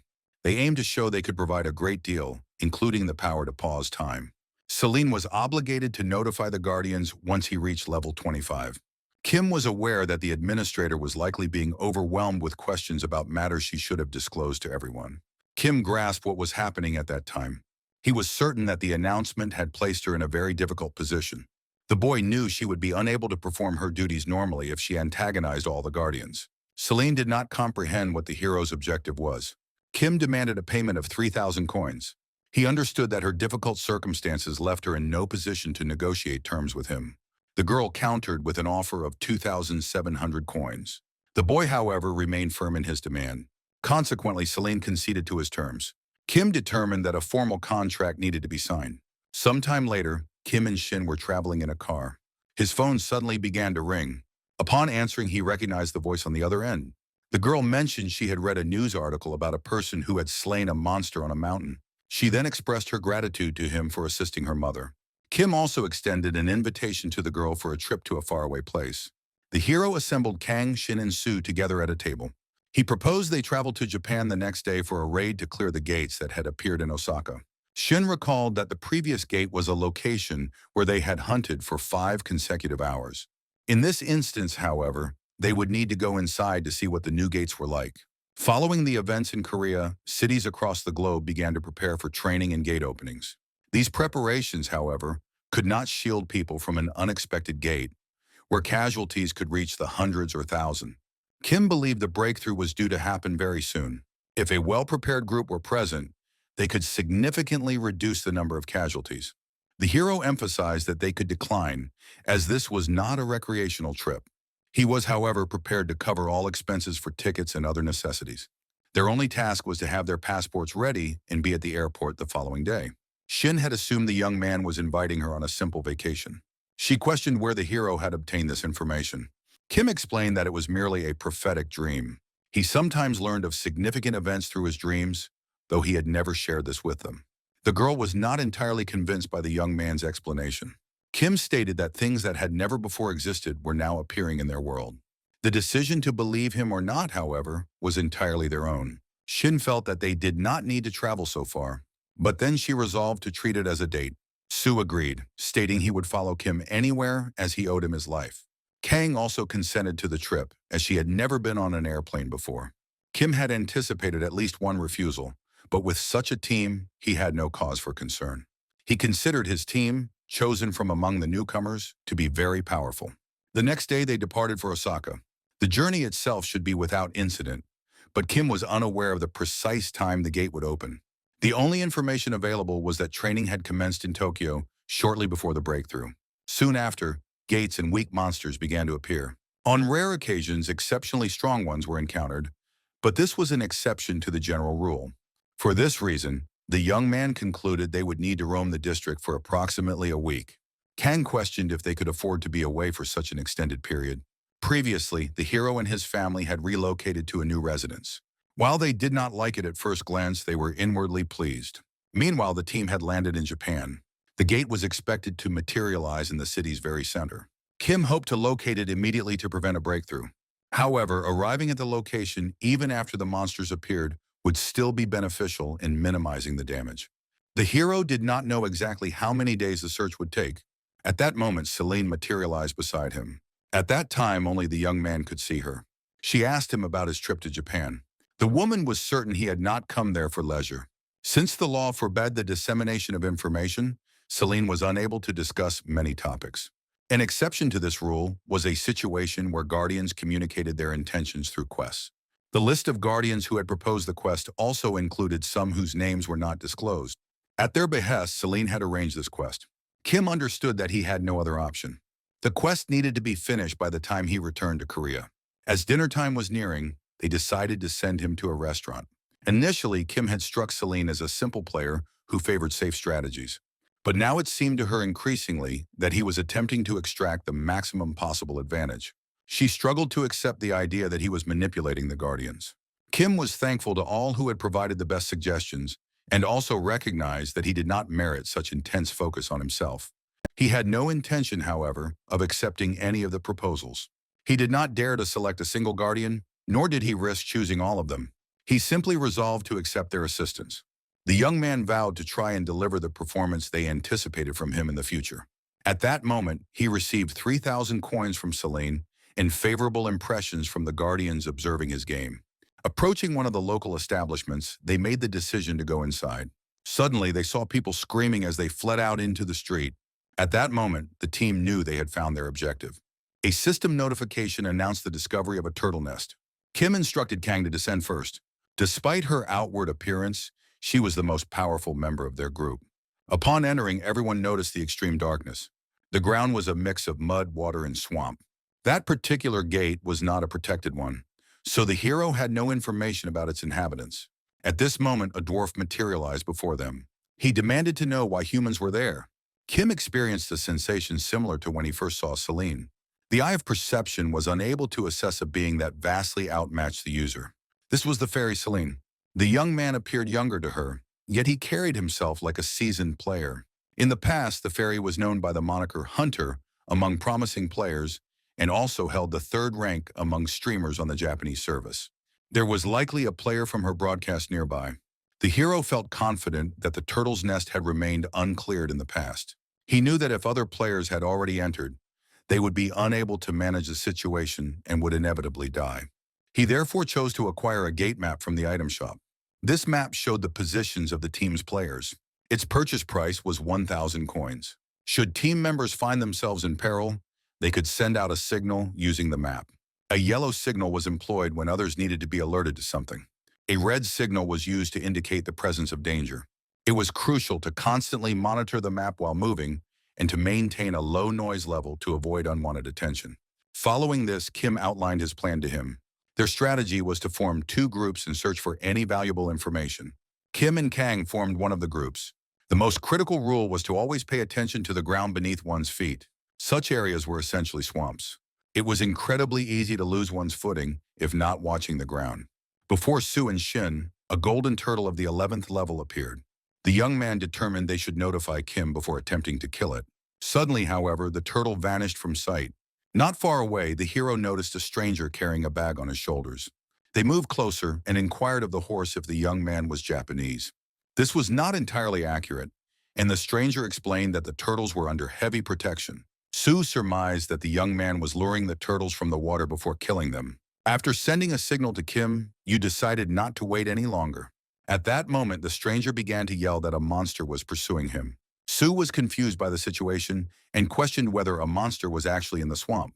The stranger pleaded for assistance, shouting that he did not wish to die. Shin rushed to the young man's side and grabbed his hand. She could see a monster in the water, pulling the boy toward it. The swamp's area suddenly began to increase. The girl realized the boy might drag her down with him. At this critical juncture, Kim came to her rescue. The swamp crocodile was a level 17 monster that typically lacked powerful abilities. Yet within the swampy terrain, its strength was on par with that of level 25 monsters. Defeating it there was significantly harder, as the swamp provided it with protection. Kim sensed that the unknown entity, Shin, had been grabbed by the leg and was being pulled directly into the swamp. The boy understood that if the girl were pulled into the swamp, she could perish. Her judgment, however, was clouded by her desire to help. The girl was disoriented and uncertain of what to do next. Kim cautioned that in a scenario like this, a second opportunity might not present itself. Sue asked for their next course of action. Kim concluded that they must continue the hunt. Now that the monster had eaten, it would soon grow drowsy and emerge onto the land. The hero had witnessed a similar event in his prophetic dreams, so he advised that they needed to wait. The fairy was taken aback, as Kim was a player who experienced prophetic dreams. However, this bore no resemblance to Vin's prior prediction of the boy's death. The crocodile surfaced from the water and crawled onto the shore. Sue was eager to approach and deliver the final blow to the monster. Kim observed that the boy's fists were already coursing with magical energy. Shin, however, wished to deal with the monster herself. Her cold-blooded resolve and lust for slaughter pushed her beyond the boundaries of an ordinary person. Upon her introduction, the girl drew closer and struck once more. The system announced their victory over the swamp crocodile. The boy was incredulous that she had attained such a level without the aid of the perception eye. The spoils of victory included the swamp dragon claw. The system indicated that the quest would be assigned to the hero because he had turned in the item. Shin handed the quest item over to the hero. Kim believed that engaging in combat within the swamp was suicidal. It was therefore essential to handle the other monsters on dry land. Kim opted to purchase a beginner's spear. The topic of conversation shifted to black bull meat, which induced a feeling of fullness with just a single bite. This was an item he had acquired in the Soul Station dungeon prior to his meeting with Seo. Seo correctly identified it as bait for the crocodile. Kim warned everyone not to let their guard down, as the monsters could snatch their leg at any moment. After dangling the meat over the swamp, a crocodile immediately leaped out to snatch it. The sensation of fullness was triggered by even a small morsel. The team, therefore, decided to exploit the creature's habit of climbing onto land after a meal. The moment it left the water, the swamp's protective effect vanished. All that was left was to take aim and launch an attack. Killing the animals that crawled out proved to be an easy task. Even with the young man's future knowledge, there was scarce information about the turtle nest. He was certain, however, that the sweep would be unsuccessful and the dungeon would be breached. Yet, even lacking a formal strategy, the team performed exceptionally well. Kim reported to Celine that they had gathered the claws of the swamp dragon. The system displayed the reward for completing the quest. The map now revealed the dungeon's key locations. They possessed nearly complete knowledge of the area. To finish clearing the nest, they first needed to complete the crocodile hunting quest. The turtle nest location was now pinpointed on the map. The party made their way into the turtle nest. Kim realized that the Japanese players had discovered this location first. Now the boy understood how he had acquired so many golden turtles.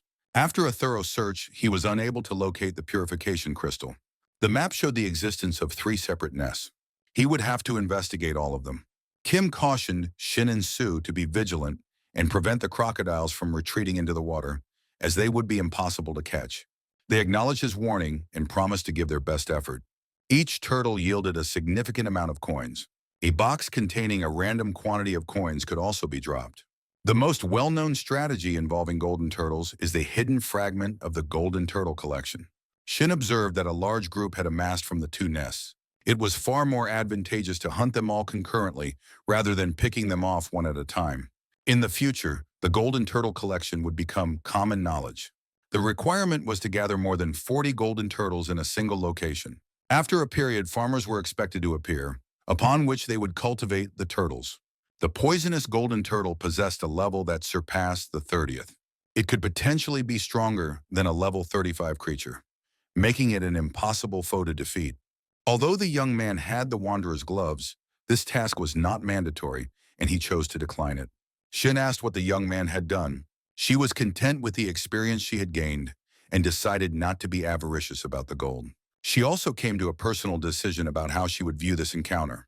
Sue also arrived to assist the hero and made no claim to the reward. Kim asked if anyone possessed a large blunt weapon. Sue was in possession of a large hammer. Kim announced that in the future, they would need to collect coins, and he would be taking 70,000 for himself. He instructed the team to distribute the remaining coins amongst themselves. Shin was extremely grateful for this gesture. From the outset, the hero had no intention of keeping everything for himself. He anticipated that he would need to protect his team for a period of time. Defeating the golden turtle yielded both points and coins. Following that, the young man obtained a box containing a random amount of coins. He could unlock the next hidden fragment by finding 7 of these boxes. Kim knew it would be a difficult task but resolved to make an attempt. The rest of the team observed the hero in silence. They understood that the young man was undoubtedly superior to them in terms of level. The system confirmed the acquisition of another box of coins. He was now 50,000 away from his goal. Upon opening all 7 boxes of coins, the system announced the completion of the hidden fragment. He instructed Selenium to share the details of the rewards he had received. The young man also intended to use the box and distribute 3,000 coins to each team member. All members of the team were content with this arrangement. Sue decided to be the one to destroy the clearing crystal. Celine presented the reward for clearing the turtle nest. They did not conclude that they needed to depart from there. The administrator added that the broadcast would resume in the Korean Rookie Tower. The team arrived at the Korean Tower. This location contained only creatures with artificial intelligence that manifested exclusively in special areas. Their primary objective was to clear the Soul Station dungeon and repeat the process 25 times. This was a prerequisite for achieving rapid development. As Shin and Sue were familiar with the strategy, they believed it would not consume much of their time. Kim told Kang she should return home and that he would be back in the evening. Meanwhile, the hero decided to ascend to the 2nd floor of the tower. The matter concerned the Demon King. He was consistently involved in the coma disasters that followed the cataclysms. Furthermore, he was the first to unlock the 2nd floor of the Novice Tower and had exploited his advantageous position. However, since the hero had preceded the Demon King, there was a chance that he had already opened the 2nd floor. A system alert indicated the detection of powerful energy. The perception eye was momentarily incapacitated. Kim realized he had definitely seen someone.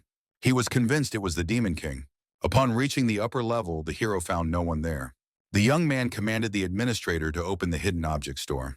To access it, however, a fee of 50,000 coins was required. Kim decided to pay the amount. This was a method that was beyond the reach of ordinary novices. Celine regarded the player as highly suspicious. He wished to perform a scan on the hero. Kim, however, wanted the same individual to approach him. The administrator took offense at the hero calling him a dwarf. Consequently, he employed forced submission. Kim knew he was incapable of killing him. Neptune made the decision to discipline the boy. The Guardians, however, sided with the hero. Kim was granted a buff that enabled him to resist the power of strong Guardians. This enhancement even allowed him to view Neptune's status. Neptune had pursued the boy due to his perceived weakness, but he lacked any evidence. Kim demanded an apology from him. Neptune offered his apology. The hero, however, instructed him to provide something tangible as a token of his apology. A memorandum was obtained from Neptune, stating he would not attack after the broadcast concluded. While still at home, Kim had frequented an online forum that was destined to grow into a large community. In those early days, it served as a gathering place for players to exchange information. It was also mentioned there that the Soul Station dungeon could be completed multiple times. Many players had attempted to take a chance and clear at least a portion of it, but they had died. As a result, there were few applicants who came for this particular raid. To gain the maximum benefit in a short period, the hero needed to tackle a high-risk dungeon. It was not only a place of death for players, but also a treasure trove of incredible wealth. One determined individual wished to lead a small team into a dungeon he had not previously cleared. The Fire Master was an ordinary, slender young man who in 10 years would gain weight and become rotund. Kim also decided he should get acquainted with him. When the Master saw Kang, he could not believe she would be the third player. He was unwilling to let a child accompany them. The Master knew that the Fire Horse monster was approximately level 32. He therefore believed they needed someone capable of withstanding its attacks. They were on the brink of victory, and he felt he could defeat it by himself. The Fire Horse was a monster known to be lenient toward weaker opponents. The monster was, however, very powerful, and the exit had been unlocked to balance the gravity of the situation. This prevented the Master from proceeding to the next challenge. They resolved to enter together. That particular path was obstructed, and using the portal could cause monsters to appear. The Master patted the child on the back, confused as to why she had also come with them. A system notification announced their entry into the Fire Horse Meadow of the Short Table Dungeon. Directly in front of them, they saw their adversary. Kim decided to attack the enemy head-on. He and Kang resolved to strike together. The Master then realized there was no cause for concern. The brother and sister duo were, in fact, a true asset. The Fire Horse was a formidable monster in the initial levels, but it was still classified as a beast-type monster. The Fire Horse was resistant to fire, but this greatly increased the probability of an attack. At this moment, Kim instructed the girl to retrieve a specific item from the weapon. The young man decided to utilize a fire extinguisher. The Fire Horse would enter phantom mode once its health fell below 20%. It was therefore necessary to douse the flames as much as possible to disrupt it. It was the Master who delivered the critical strike. As a team, they successfully defeated the Fire Horse. The man was astounded by the skill of the brother and sister. He could not comprehend why he had not thought to bring a fire extinguisher himself. Kang announced that an item had dropped from the monster. It was firewater. The Master asked what he was supposed to drink it with.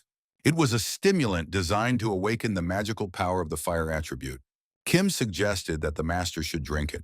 The boy also declared that all subsequent rewards would belong to him and Khan. The dungeon had been created by the Giant of the West specifically for the Master's awakening. The boy was curious about what object might be concealed next. As they ventured further, they encountered flames and wondered how they would be able to cross. The hero surmised that the Giant of the West intended for only the Master to survive. The river of fire was approximately 7 meters high. This path was designed for the individual who consumed the firewater. Since the Master had drunk it, he was the only one who could pass. The man, however, refused, insisting they should have crossed together. He decided he would not abandon the other insects to proceed alone. But Kim informed him that by doing so, he could be signing their death sentences. Kim suggested the man clear the area where nothing had yet occurred. Since the firewater had granted him the protection of a special guardian, he would be capable of clearing this place. After contemplating for a few minutes, the Master consented. From the available items, the hero chose to purchase a whispering stone. This item enabled a private conversation that could not be overheard. The hero submitted a request to Celine. He instructed her to pause their broadcast and switch to other players to keep the guards entertained. The administrator, however, decided she would manage her own broadcast. The guards were intrigued as to how the young man intended to cross the river. The young man wished to halt the broadcast and resume it once they had escaped the fire. The administrator presumed that the hero knew a way to cross the river. Kim instructed the girl to climb onto his shoulders. Celine agreed to terminate the broadcast in 30 seconds. The hero resolved to use instant transportation. The only viable option was to endure the pain from the fire. Without any form of preparation, they could be incinerated. The young man had cleared the Soul Station dungeons multiple times, earning ridicule from the guards for his tedious show. But then he utilized all the rewards he had previously acquired. In this manner, the hero successfully traversed the Valley of Fire. Kim understood that there were methods for accomplishing anything. Kang also earned the title of Fireman. This title could be upgraded to the characteristic title of Immortal God of Fire. They still had a task to complete, however. They needed to wait for the master to reach Kuntan. He accomplished this after a duration of 6 hours. When the master saw his friends, he was shocked to find them still alive. With tears in his eyes, the man expressed his feelings for them. Additionally, the master gave the young man the book of the body of the God of Fire. This was the young man's condition and his right to the item in exchange for the firewater. It was a rare magical source that would be nearly impossible to find even a decade later. With this book, one could effortlessly become one of the world's top players. Kim then extended an offer to the master. The contract was officially logged in the system. The master believed he had found favor with the young man. In this way, however, Kim could intrude upon the master's personal scenario, gaining not just a reward, but also information.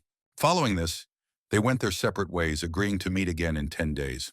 Spotting the Uflex building, Kim knew a dungeon was set to appear within it soon. It was essential to gather information while there was still time, but for now they decided to get something to eat. The narrative shifts to the 23rd of July 2018, the day the dungeon opened. This represented the most formidable dungeon of the initial tier, within which the master was compelled to commence a personal scenario. Kim formulated plans for the future on a daily basis. He was aware that the Park of the World needed safeguarding, but he lacked the sufficient level to undertake the task. The Players Association officially commenced its operations on the 22nd. As the hero approached, he was halted by a guard for a data verification check. Since the police had begun to regulate the dungeon and maintain a visitor log, they were required to check everything. This was especially true now that the Players Association was taking the matter with great seriousness. Kim and Kang proceeded into the Soul Station dungeon. The young man was eager to actively participate in looting rewards within the dungeon. One of the police officers reported over the phone that Kim was present. The unknown individual decided to maintain surveillance on the hero. He notified the chairman that the two players had now entered the station dungeon for the 30th time. As I understood it, the hero possessed a unique strategy that he disclosed only to his teammates. The chairman concluded that he needed to establish a closer relationship with the young man. His intention was to offer the young man the leadership position of the guild. The man instructed his subordinate to make every effort to accurately convey his intentions to Kim. With Soul planning to establish a new guild, the common belief was that his grandson would be its leader. The man, however, could not dismiss the hero's gaze, believing the boys possessed an all-seeing perception. Kim had the potential to become their renowned sword, propelling the guild 10 steps ahead. The boss intended to turn the boy into his personal hunting dog. Meanwhile, Kang received a notification about a hidden fragment and asked if they should pursue it. Kim, however, declined, as the hidden area only manifested when a player reached level 30. Their current levels were among the best, so they opted to refuse this particular offer. The comrades therefore arranged to meet the following day with the goal of tackling the second floor. After reviewing the characteristics of Shin and Su, the boy concluded they needed to clear the dungeon 25 times. The next day, the entire group entered the second level together. On the second floor, more powerful monsters appeared, and there were also no designated safe zones. A high likelihood existed that they could be ambushed immediately upon entry. The hero recognized Kang as a natural genius, for she instantly blocked the attack. An adversary specializing in range combat was present. The system issued the first objective. It was necessary to deal with the orc archer. Kim realized the time had come to battle authentic monsters. Many of the monsters that appeared right after the training were vulnerable to simple weaponry. The orcs, however, possessed a resilience that protected them from fire arrows and conventional blades. One of the orcs chose to attack Kang. She, however, had the capacity to repel 2 additional attacks. Kim gave an order for Shin to follow him. She did not immediately grasp what the hero intended to do. From the second floor onward, they needed to function as a single unit. They had to act as a team where each member understood their specific role. Only then could they hope to clear everything without suffering any losses. Shin moved into the blind spot to avoid being targeted by the arrow. Furthermore, the orc's reaction speed was half that of the boy's. At that moment, the girl chose to employ the demon movement technique. Kim observed that Shin now understood the proper way to move. The Heavenly Demon Treasure was a technique reserved for the true masters of the Heavenly Demon Mountain. By this method, they successfully bypassed all the orcs and killed the archer. Nevertheless, an arrow launched by another orc flew directly towards Shin. Kim came to her rescue, shoving the girl down to the ground. When you failed to enter the second floor of the dungeon, you also failed to provide a detailed explanation to the team about what needed to be done. Additionally, the members of his team were not the type who required such explanations. They all comprehended the situation without needing explicit instructions. Each member fought under varying conditions, all striving to achieve the same goal. The heroes were displeased with Shin's attack, and she apologized for it. He warned her that a single action of hers could place the entire team in jeopardy. Shin realized that while everyone else had succeeded in their task, she had failed. The girl's desire was to repay the heroes, not to cause them problems. She aspired to become as powerful as Kim. The system announced a profession change linked to a title. This event occurred at level 30, following the signing of a contract with the Guardians. The Guardian bestowed this title upon the boy. Kim was aware that only a party of 8 players could stand against the Demon King. For this reason, the boy declined the title. He had returned to the past with the specific goal of empowering the Swordmaster. Shin could not understand the boy's refusal. Kim attributed this to a personal prediction he had about his own potential. He could leverage his intuition to simplify battles for the team. Shin believed that the boy was naturally suited to a leadership role. She considered this to be his unique talent. The girl observed that when she followed his commands, a clear path seemed to materialize before her. Kim was convinced that the girl's potential with a sword far surpassed his own. The boy also knew that the title was much more fitting for the girl than for him. With it, she could outshine everyone else and become the most renowned player in the world. The title was subsequently offered to the girl. Kim cautioned the girl to keep her identity a secret from everyone, including her friends. It was a common practice for experienced players to conceal their titles and contracts from the Guardians. Following this, they entered the village of orc warriors together. The team understood they were about to face another battle. The scenario for the second barrier had been altered in part. The orcs no longer turned to stone after the clearing crystal was destroyed. The new objective was to destroy 3 crystals within a specific time limit. Otherwise, the archer could appear. Sue noticed several orcs had spotted them and were advancing closer. Kim suggested they focus on finding the crystals and avoid direct confrontation with the orcs. They had to complete the conditions within a 10-minute window.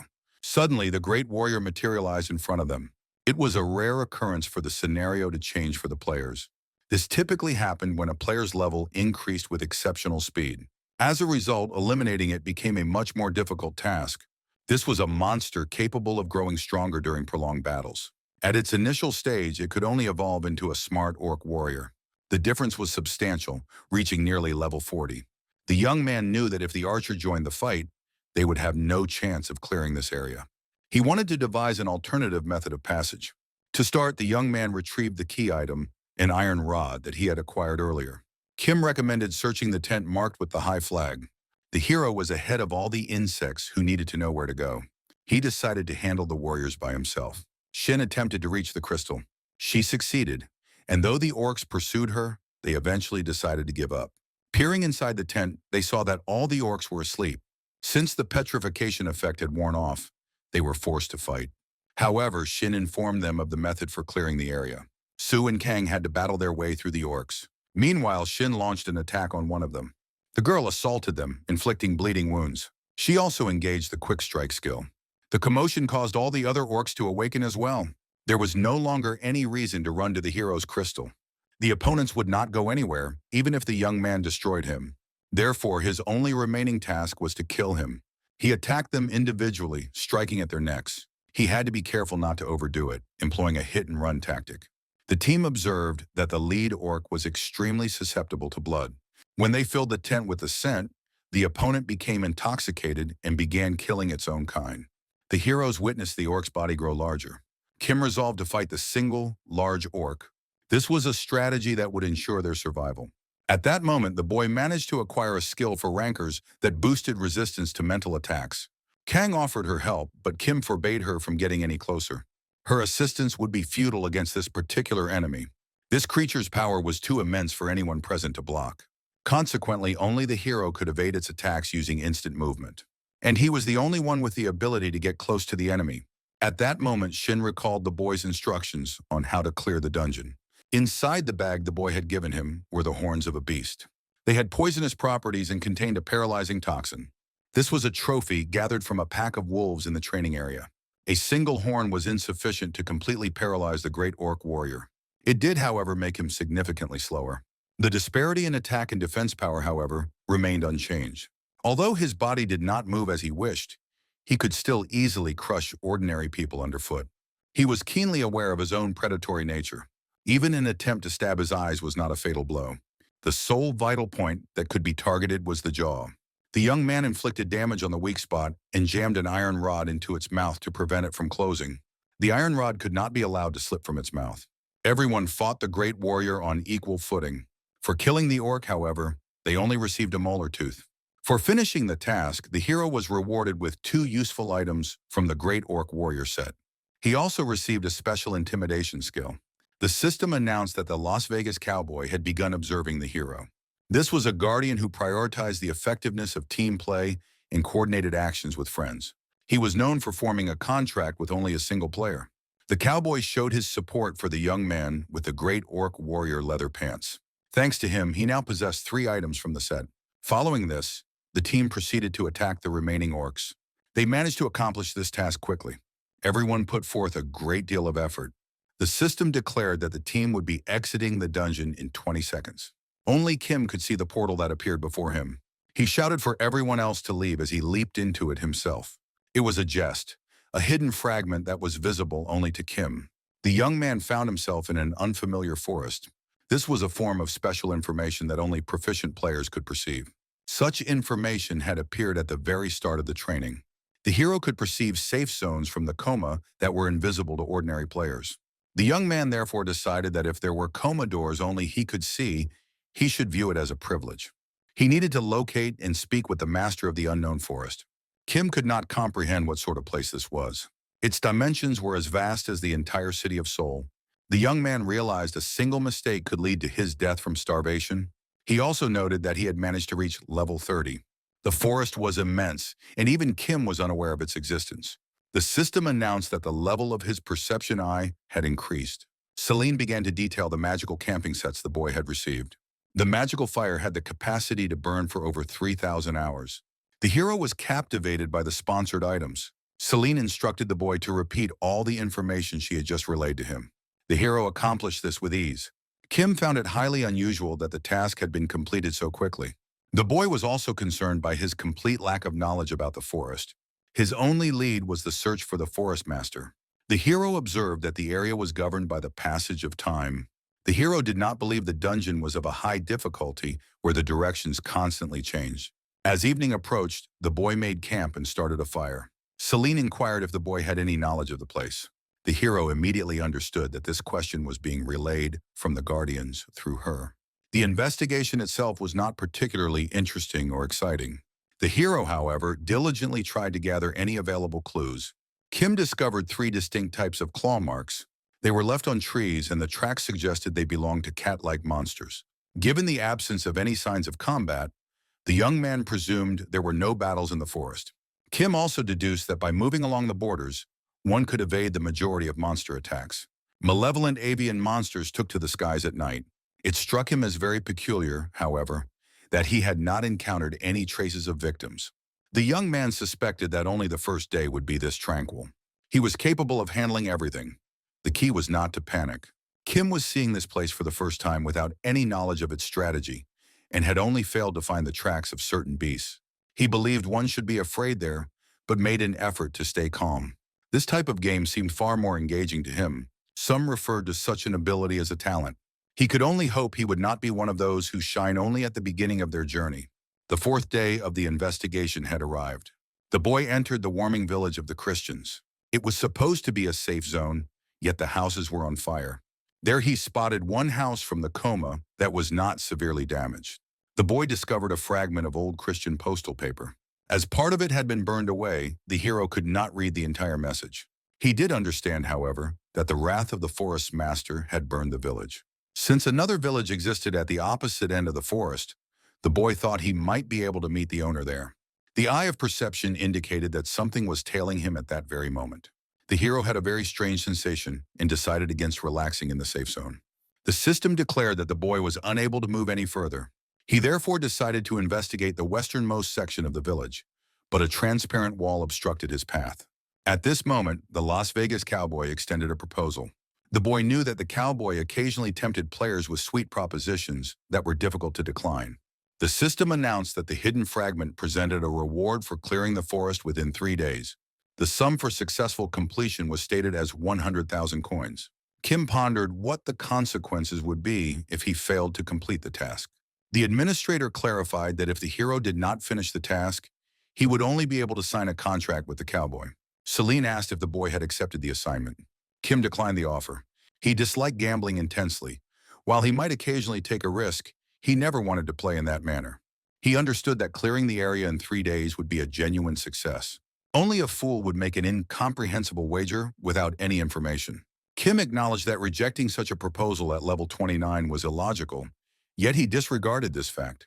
He resolved to follow the letter's instructions and head to the eastern village of Dante. As it was a long journey, he needed to procure food. The boy therefore hunted a native boar. Kim gleaned several things while foraging for food and traversing the forest paths. The native boar was a formidable monster of approximately the 25th level. The boy knew that such boars were typically highly alert to their surroundings. These, however, seemed to fear nothing at all. Kim speculated that, in principle, nothing had ever attacked them. The system reported that the boy had successfully acquired a fruit basket. He also sensed he was being watched, which triggered his eye of perception. An unknown entity had been following the hero ever since the village. Kim conjectured that perhaps the forest lord was observing him in this manner. The hero had compiled a significant amount of information, yet a persistent feeling that something was missing lingered. Kim therefore decided to hasten his journey to the village of Dante. Suddenly, he saw a magical rope trap before him, which he found very strange. Upon reaching the village, the boy went directly into the house. There he discovered another letter, this one addressed to the elder. Kim understood that it concerned a sacrifice. He surmised that if this was not performed, the village could suffer the same fate. All the houses had been razed by fire. Near the house, the hero spotted a well. Peering into it, he saw a figure who was on the brink of death. He then decided to use a rope trap, hoping to gain at least some kind of clue.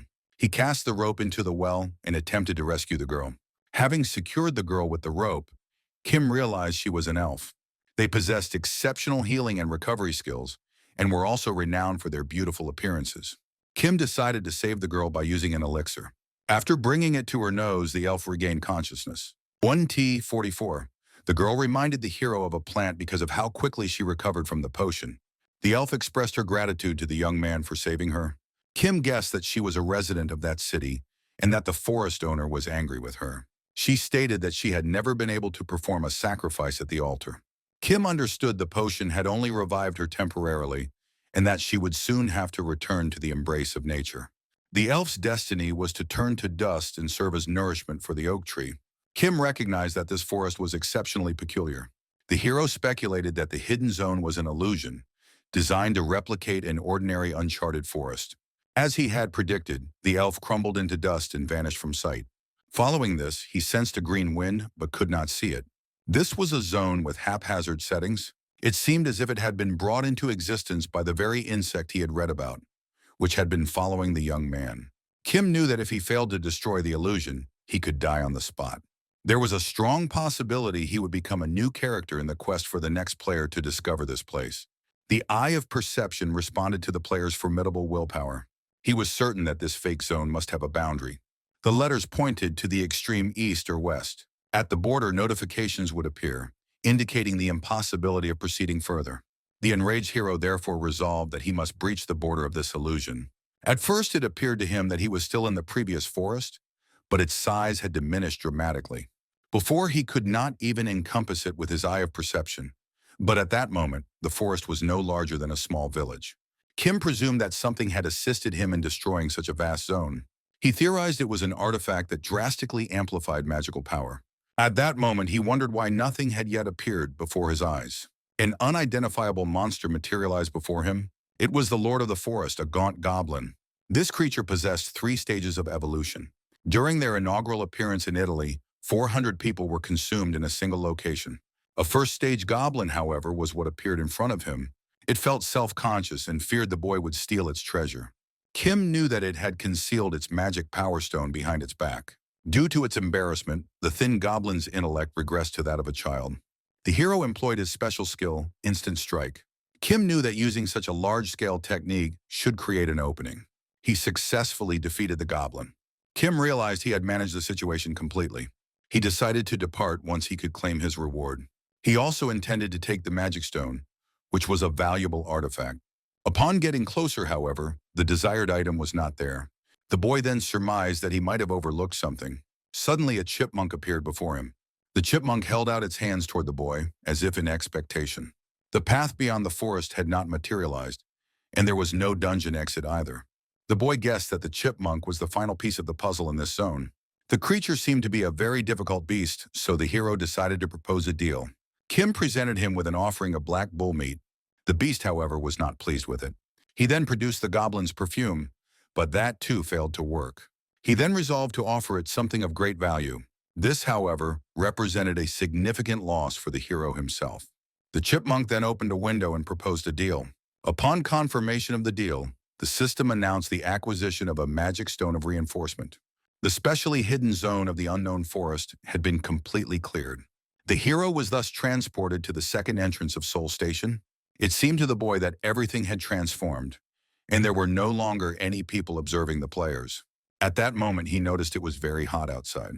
A glance at his phone revealed that he had been gone for 3 months. He immediately decided to make a call.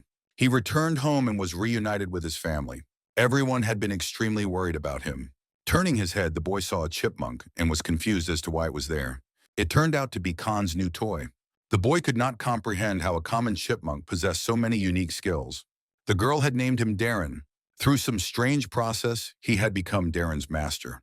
While the boy's 3-month absence was a personal disaster, as he had intended to use that time to his advantage. During that period, however, he could have earned over 1,000,000,000 won. The boy, therefore, was faced with one crucial choice. He was required to select a guardian. This was a critical moment that would dictate the course of his future gameplay. Celine's channel had never before attracted so much attention. The young man had received 5 separate offers. A mid-level player would need to be exceptionally fortunate to be selected by even a single sentry. He had never even heard of an instance where someone received 5 messages. The young man was certain his talent was so immense that it could transform an ordinary individual into a genius. Celine inquired which sentry Kim wished to sign a contract with. The hero believed that only exceptional individuals were present, and he could not select just one, since all of them had made quite reasonable offers. The young man knew he had to choose only one of them. In that moment, he perceived something strange. It was as if something existed in that space which he could not see. The young man then decided to concentrate his perception eye. Kim came to the realization that the unknown observer had not transmitted a message to him. From the very beginning, he had been under the keen observation of that particular guardian. On the first day after his return to the past, this entity had been watching the hero since the game's inception. It was his unique skill, the eyes of a cold-blooded observer, that had evolved into the eyes of perception. The boy was also aware that the unknown observer was a guardian who frequently defied common sense. Furthermore, the reward from the turtle nest was not on the level of a task from a mid-rank administrator. Typically, ordinary guardians would do anything to make their own names the most famous. The boy understood that such a guardian would likely only have covert methods at their disposal. Kim was convinced that the guardian could convey his intentions through a clandestine method. The boy was thus able to discern another hidden message among all the others. He had intended to choose him from the very start. Kim entered into a contract with the unknown observer. Based on the description, the hero did not believe it was a good class, but he was prepared for it. He then decided to open the hidden shop on the tower's 2nd floor. His choice left the boy disappointed. The system, however, reported a promotion to the observer class. Still, Kim could not grasp what kind of class this was. A person had already departed from the office on the hero's behalf. They had been awaiting the boy's arrival for 3 entire months. The door that only the hero could see had appeared immediately after he cleared the 2nd level of the Seoul Station dungeon. Kim realized it was a hidden area, and upon entering, he found himself in an unknown forest. As he searched for the forest master to complete the objective, he was plagued by a constant feeling of discomfort. The hero, by using all the clues in his own knowledge, finally understood the true nature of the forest. In the end, therefore, he successfully defeated the Goblin Master. The deal he struck with the chipmunk, which had appeared out of nowhere, was also highly successful. The only thing the boy could not comprehend was his observer class.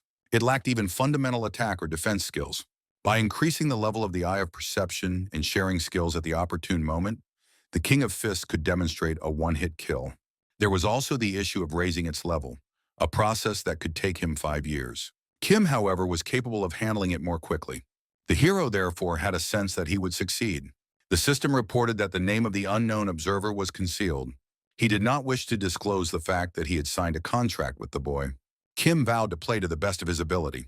Lying on his bed, the boy contemplated the necessity of changing his profession. Suddenly, he noticed 7 missed calls from Shin on his phone. The girl informed him that a players' meeting was scheduled for the next day. The time had come for the Players Association to initiate active measures. In that moment, the boy sensed someone was at his door. Opening the door, he saw a man standing there. It was the manager, Song Shin Chol. The hero was very familiar with the name. The man, after all, was the director of the personnel department at the Players Association. Chol offered his apologies for the late hour of his visit. Kim inquired what Song Shin required of him. The man relayed that the chairman had spoken very highly of the hero. He therefore extended an offer for the position of chairman of the Shield Guild to the boy. This particular guild was expanding rapidly, thanks to support from Song Shin. The boy was also offered a salary of 200 million won, along with additional benefits and a high rate of salary increases. This was the first and final offer of such a magnitude to be made without additional evaluations. They were therefore anticipating positive news from the hero. Kim knew they were certain he would accept. He understood, however, that this offer originated from Seonggi's company. While there was no ill will in it, the proposal felt demeaning to the boy. Considering he already possessed a magic enhancement stone valued at 10 billion in 3 years' time, Kim also suspected that the unknown observer would hardly approve of such a proposal. The boy thus decided to play his own game.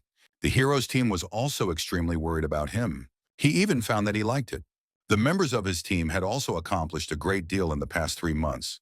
That day, a level assessment was conducted, and Shin and Seo had already received their grades. Although Kim declined to be measured, his level was designated as F, the same as Kang's.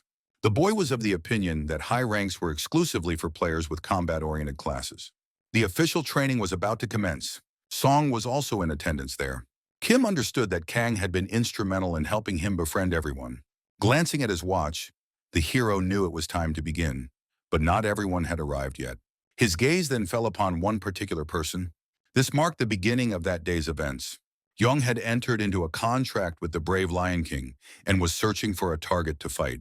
He sought prey that was neither too strong nor too weak in order to demonstrate his bravery. Kim had explained to the administrator the previous day what might transpire at the player gathering. A dispute erupted between Taejong and Guak. Young stepped in between the two boys. Kim knew this situation would be highly entertaining for the Guardians. The middle-ranking administrator, Percy, was displeased that Young was harassing the player he was broadcasting. He therefore tried to escalate the event and wished to beat the boy. At this moment, Celine interjected into their conversation. She reminded him that using force against a player was not permissible. The administrator did not appreciate the girl's interference. The hero knew that with Celine's intervention, resolving the situation peacefully would be very difficult. Consequently, Taejong sought to initiate a conflict with Kim. Percy decided to command the player under her exclusive contract to bring him to her. Celine, however, managed to protect the hero by referring to him as an exclusive player of the heavenly class. She therefore suggested another team member who was a perfect fit. It was Shin, and she was thrilled with this opportunity. Taejong believed that Kim was hiding behind the girl's shoulders. Shin, however, immediately placed her sword at the young man's throat. It was a defeat achieved without a single strike being exchanged. The end, however, would only come with the death of the opponent. That girl dealt with the opponent with ease and speed. Kim was certain that Shin would handle the task successfully. Even at the top of the skill level rankings, he was able to predict Shin's mana flow and movements. Kim also managed to gain experience for the team. The rate of experience increase was 80%. Now the boy was beginning to understand the observer class much better. Everyone gave Shin a round of applause for such a magnificent performance. Gusong was also in attendance. He was a professional coin thief who preyed on beginners. He possessed a unique skill for opening pockets. The man's target was Kim, the wealthiest player. The hero, however, believed there was more than one brilliant thief present. In the end, the boy robbed Gusong himself, the very person who had intended to rob him. His genius remained undetected even after the theft. Typhoon always remembered the players and those who had assisted him. He expressed his gratitude to the girl for protecting him. Kim was happy to be communicating with the boy. He perceived that Typhoon possessed the magician class. The boy was amazed that the hero had sensed this immediately. Kim suggested they proceed to the 12th floor for a meeting. The team managed to arrive on time. With Typhoon now as their ally, the initial stage was complete. The more serious portion of their task then began. Everything, however, was destined to be interrupted by the appearance of a sudden gate. This was the very place where Typhoon had awakened. Kim decided to assist him in awakening and to acquire something for himself in the process. Everyone entered the sudden gate of the Windy Hill. This was an unknown gate whose origin was a mystery. It was a brutal place where more than half of the players had died that day. To discover the clues needed to close the gate, 18 columns had to be destroyed. A slow-moving current of wind, which would strengthen in the final phase, was capable of tearing people apart. Monsters also appeared, which were difficult to hunt at their current level. If the hero had been unaware of the strategy, he would not have even known what could happen there. The hero, however, had to come there to awaken Typhoon. He was confident his plan would be successful. After destroying the 7th column, everything was about to change. The central column materialized before them. The objective was to locate the gift storage at the column's peak. The active phase of the sweep had begun. Darren brought the hero the windshoe tool. It enhanced compatibility with the wind element and generated a synergistic effect for one's steps. Kim could thus save valuable time. Celine entered into an argument with the young man because she lacked faith in him. If his prediction proved to be correct, she was obligated to open a mid-rank store. The mid-rank store was therefore open for the young man. The price of every item, however, had increased tenfold. Consequently, Darren extracted additional funds for the hero. The brilliant chipmunks had come to his rescue. The boy was stressed by such a significant expense, but decided to make the investment. This was not the first time Kim had witnessed the blue light barrier. Inside the safe zone, he was able to perform the action calmly. He therefore decided to reinforce the windshoes. This was a blue-level reinforcement. Kim believed he possessed a talent for this. It was crucial for him to clear the dungeon and remove the bugs from there. As Typhoon was engaged with the monsters, Kamaki decided to help him. Kim, trusting his equipment set, stood his ground but was fortunate to avoid a dose of paralyzing poison. According to his plan, however, Typhoon was not supposed to be harmed. The hero alerted the boy that the wind would soon blow again. The boy declared that he would be indebted to the hero for the rest of his life. Kim decided to offer the boy a task. He assigned him the task of reaching the treasure vault. The hero lent him the windshoes. Typhoon was incredulous that such a rare item was being given to him. Kim, however, thought the boy could use it more effectively. Typhoon could not comprehend why Kim was being so kind to him. He therefore asked what he was expected to do. The central column was enveloped by a current of wind. Typhoon merely had to take advantage of it. Kim observed that the boy had performed well and could effortlessly read the wind current. It was enough to fall out of the current and be struck by a squall to be in danger. He was an exceptionally talented boy. Kim inquired with Sangha about his attack range. He was certain that monsters would appear near the central column. Raising their heads, they saw a bird with a human face from Korean mythology. Kim commanded the man to shoot it. Sangha decided to clear a path for Typhoon. During that time, 11 columns were shattered. The role of an observer dictated minimal interference. In an unforeseen situation, however, Kim was prepared to step in. He therefore easily defeated the lizard with a large mouth. Typhoon successfully completed the task. Kim commended the young man for a job well done. The sacred storage of the gifts began to take effect. The situation started to shift when the storage of the gifts affected the land. To clear that area, the condition of storing the gifts had to be fulfilled. A window appeared before each player regarding a donation for the storage of gifts. Other players had no way of knowing how much each person gave. Darren once again provided the hero with coins. Kim therefore decided to contribute 30,000 coins. The storage of gifts was now full. The reward for storing the gifts was awarded to Kim. He was granted a new skill known as cognitive dissonance. Additionally, a blue barrier promised its support. The columns commenced their disappearance. The hero therefore utilized his skill of cognitive dissonance. This action was necessary to prevent anyone from discovering who had received the reward. Kim therefore decided to calmly assess everything. The hero received the book Divine Body of Wind. This wind class item provided a significant enhancement to his characteristics and skills.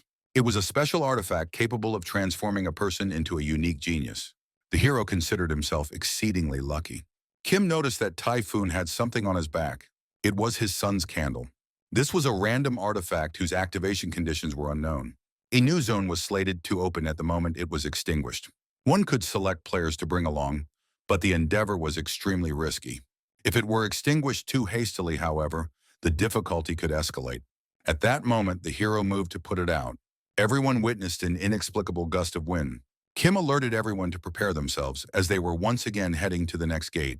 The hero cautioned everyone not to lower their guard because someone was approaching them. A large tomb was ascending in the center. A large orc warrior then appeared before them. If Kim had not extinguished the fire in time, a whole host of archers and ordinary warriors could have appeared. Shin remarked that they had fought such an opponent before. She inquired if the heroes still possessed the iron rod from their last encounter. At the behest of the Las Vegas cowboy, a pause was initiated. He put forth a new task. The team could not comprehend what this signified. This was the first entry into the Uplex dungeon, which had not yet been officially opened. No one wished to lose their gloves filled with coins. Everyone's life was on the line. Kim did not believe they were capable of completing such a task with their current strength. The hero therefore gave the book to Typhoon. This act was done solely for the sake of their survival.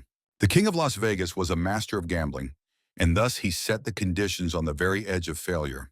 He may not have known, however, that the hero had obtained the book. Kim therefore decided to upset the balance with this advantage.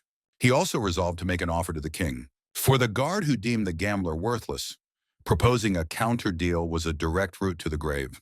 Kim instructed Celine to relay his will to the Las Vegas cowboy. The system reported that the cowboy was intrigued by a counteroffer. Kim knew that 2 archers and 1 warrior were meant to appear. The Las Vegas cowboy, however, had not provided clear conditions for the task. The young man therefore wanted to clarify the objective of the hunt by using an item dropped from the orc warrior. This was a method to test who he intended to sponsor in the future. He already possessed experience in hunting the great orc warrior, as well as proof of his victory. The conditions of the task had been met. Not everyone was pleased with this game, but the cowboy should have been satisfied that the cards in the hero's hand were superior to his own. The reaction of the other guards, however, could not be ignored. The young man had managed to put the Las Vegas cowboy in his place. Celine believed that not all guardians were content with this method. They therefore resolved to create content that would be satisfactory to the majority of the guardians. The clearing of the tomb was scheduled to begin shortly. The difficulty level, however, was exceptionally high. The system reported that the orcs had started to exhibit cruelty. The team then decided to proceed according to their plan. They immediately commenced the battle. Shin and Su launched the initial strike. The next to join the fight was Chal. Kang believed he was the pivotal figure in that battle. She decided to focus on the orc archers. Typhoon also used his power to intervene in the battle. Kang successfully avoided a direct hit by deploying a platinum shield. As a team, they performed very well together. Typhoon felt as if an entirely new world had opened before him. He speculated that Kim belonged to the Monarch class. Everything proceeded without a hitch, but one minor detail remained. The hero decided to fight the last orc by himself. Numerous anomalies had already appeared on their path, but the boy chose to use a conventional method. The level difference between them was 11 levels. Defeating the warrior alone without a specific strategy was an impossibility. Kim therefore decided to first provoke him into a rage. He succeeded, and the warrior began its attack. Kim's movements could not be described as flawless, yet he moved with the grace of a celestial Pegasus. At that time, the boy chose to read the opponent's movements with his eyes of perception. He was able to intuitively calculate the distance and speed. Kim decided to target the vital organs. The system announced the activation of the great orc warrior's unique ability. The boy's spirit, however, resisted this. A mental image of the monster's subsequent movements formed in his head. The hero also utilized a special skill, instant movement. He channeled all of his speed and weight into a single blow. At the final moment, however, the monster managed to land a strike. Kang helped the boy to his feet. From the very beginning, Kim had been prepared to miss 3 blows. He then decided to initiate the climax of his plan.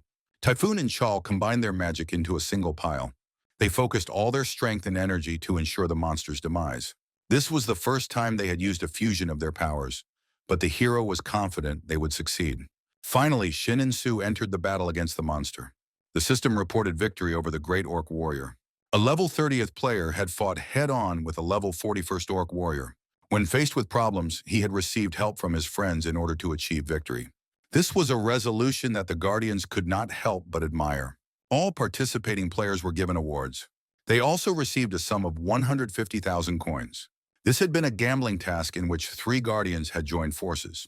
The team members received an increase to their attributes.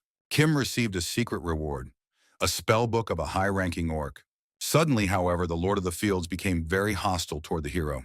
This was a guardian who had bestowed his mercy upon the monster, which was why he despised the boy. Following that, everyone exited the gate together. The boy realized that the Lord of the Fields was powerless to act, considering the opinions of others. A man who had been in the zone expressed his admiration for the boy's return. The Shield Guild materialized immediately upon the task completion. Kim had not seen the guild leader since the time of the gate clearing. A young boy named Jin also approached the hero. He had become very curious to see the person who so fascinated his grandfather. Kim assumed that the boy had been sent for a specific purpose. He believed the boss was curious about his capabilities and had sent his grandson to find out. Kim decided he would live up to the man's expectations. Jin was displeased with the disrespectful way Kim addressed him.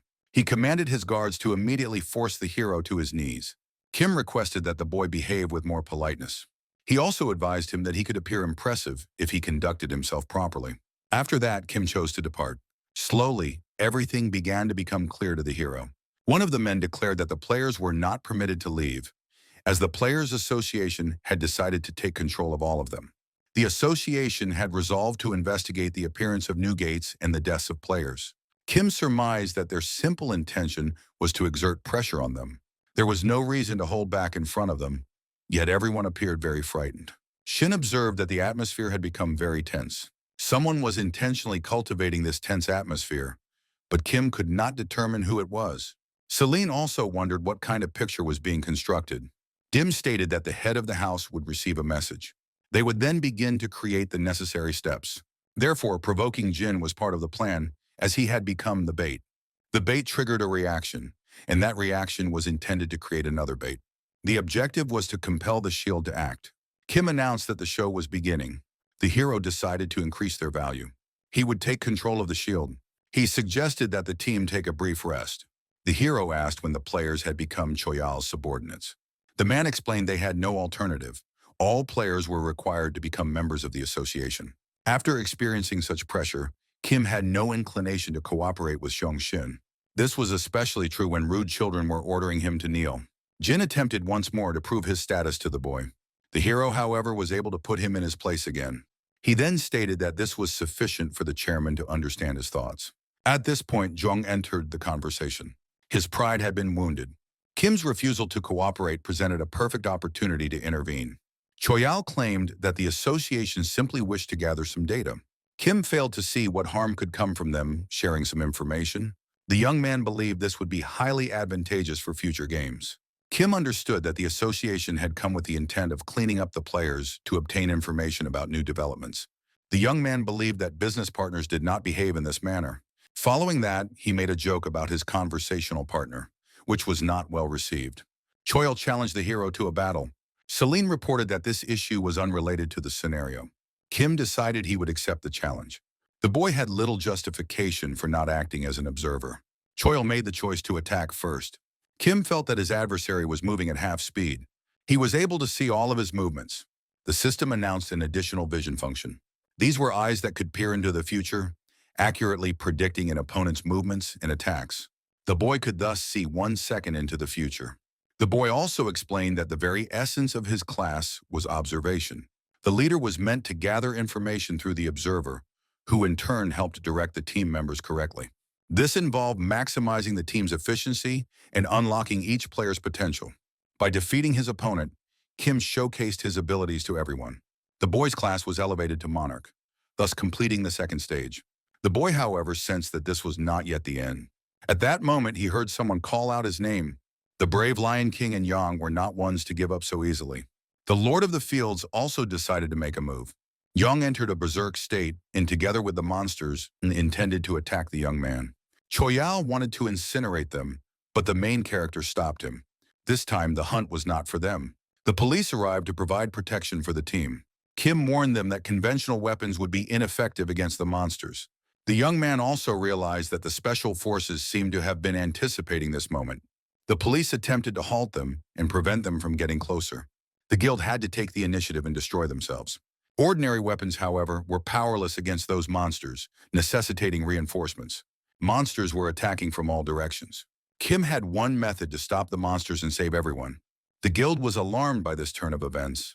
Kim decided to make a hero out of one of the members. He could not comprehend what was happening. The hero requested 5 minutes to bring his abilities to the required state. He instructed the man that he should attack the monsters alongside the guild, and in doing so become a hero. The man's eyes of truth began to work. It turned out he already possessed this unique skill. Kim then realized that he held a special power. The eyes of truth had no effect on him. All items and materials from the hunt, however, were to become Kim's. Each player was also to be given 100 million. Tal was reluctant to accept such a proposition, but Kim was certain he would succeed. This was because the shield would be unable to escape from there. Kim announced that the time for the hunt had arrived. Tal concluded that Kim was a dangerous individual who could not be seen through, but his abilities were extraordinary. At that moment, something incomprehensible began to happen to the monsters. Kim knew that his plan had succeeded. With their available forces, defeating such orcs without losses was impossible, but the book changed everything. Even hybrid orcs and werewolves could not evade its effect. Kim utilized the power of forced submission. The entire strategy was founded upon the book. The perception eyes sensed a strange energy. Jung was not just standing there. Something was happening to him. Kim decided to launch an attack on the man. Using instant movement, the hero dealt with him easily. Meanwhile, a helicopter was circling above the players' association territory. They realized that the monsters that had appeared were now weakened. Everything concluded exactly as Kim had planned. The general public was under the impression that the Shield Guild had vanquished the monsters. The team therefore decided to leave everything to Seong-shin and departed from the scene. On the street, Kim sensed that Typhoon wished to discuss something with him. The boy reported that upon leaving the gate, he had received a new notification. It stated that the Wind Temple dungeon could now be open. Typhoon apologized for informing him about it so late. Kim believed that the boy had no obligation to report to him. Typhoon thanked him and wondered where he could find a foxtail. Kim recalled that in the past, the Wind Temple was known as a dungeon that the boy had cleared by himself. Kim had assumed it was a solo dungeon, but had not considered the tail. He had, however, obtained it. The hero had therefore used it in the Valley of Fire. Kim said that the leaves whose tail had dropped from the six-tailed fox he had already defeated. In the previous timeline, the state had concealed the very existence of that monastery. The entire situation seemed very strange to the boy. He possessed a feeling that some grave mistake had occurred in the past. He therefore resolved to continue the game and uncover the truth someday. Upon his return home, Kim's sister immediately asked why he was attending the players' meeting. She had seen the news about the sudden gate and monsters, so she had been very frightened for her brother. The news report aired immediately after the event concluded. Kim decided they should have dinner first before discussing work. He also mentioned that a guest was expected to arrive soon. The young man stood up and went to the door. The police were standing in front of him and offered the hero to accompany him. The young man could not understand who Kim truly was. After all, orcs of that kind were very difficult to label as simple monsters, and the group had managed to deal with them. Ganpa had also taken an interest in the hero. The guild therefore found a pretext to accuse him of the attack. If the boy refused, their intention was to eliminate him. At this moment, Kim's lawyer entered the pretrial room. He asked if he and the client had already come to an agreement. To Kim, however, everything seemed quite obvious. The young man inquired about Yong's condition. It was because of him, after all, that the police had taken him into custody. It was all a matter of leniency, as one of the guards had attempted to seize control of his body. The only method to stop him was to render him unconscious. Kim stated that the guard could have killed both of them, so in this way, he had saved their lives. The lawyer could not comprehend where the young man had obtained such information. Administrator Celine corroborated the young man's words. The lawyer therefore decided to speak with the hero privately. The real conversation began once the policeman was gone. Kim was the first to speak. Since Yang was in a coma, there was no one to file a report about the attack. The hero was unknown to the media, and all attention was focused on the guild. Judging by the police's swift arrival, Kim had been targeted by people in positions of power. He was someone who knew how to control information and wielded power. The lawyer stated that his purpose for being there was to have the young man cleared of all charges. Kim, however, could not understand how the lawyer had discovered his whereabouts. He therefore decided to initiate a discussion and use his time productively.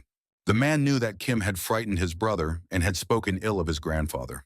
The hero countered that the chairman himself had sent his grandson to him for no apparent reason. The chairman was simply interested in seeing how the hero would present himself. This was a method to obtain more precise information. So Kim had responded to this move in a corresponding manner. The hero could not discern what the man wanted. The outcome of this agreement also influenced the chairman's opinion of the man. From that point on, the negotiations proceeded in the direction Kim desired. All attention shifted to the shield, while the players gained practical advantages. The man could not believe Kim was only 20 years old, given his ability to acquire so much information. He could not, however, understand why the hero had refused the glory of honor. Kim explained that the one who had signed a contract with him did not wish for him to attract attention. The man promised to do everything in his power so that Kim could return home in peace. Kim understood that the son of the guild leader was on his side. He also wanted to show the other guild members something to persuade them to cooperate with him. Ben Gilsep would develop into a strong player, capable of competing with Shin.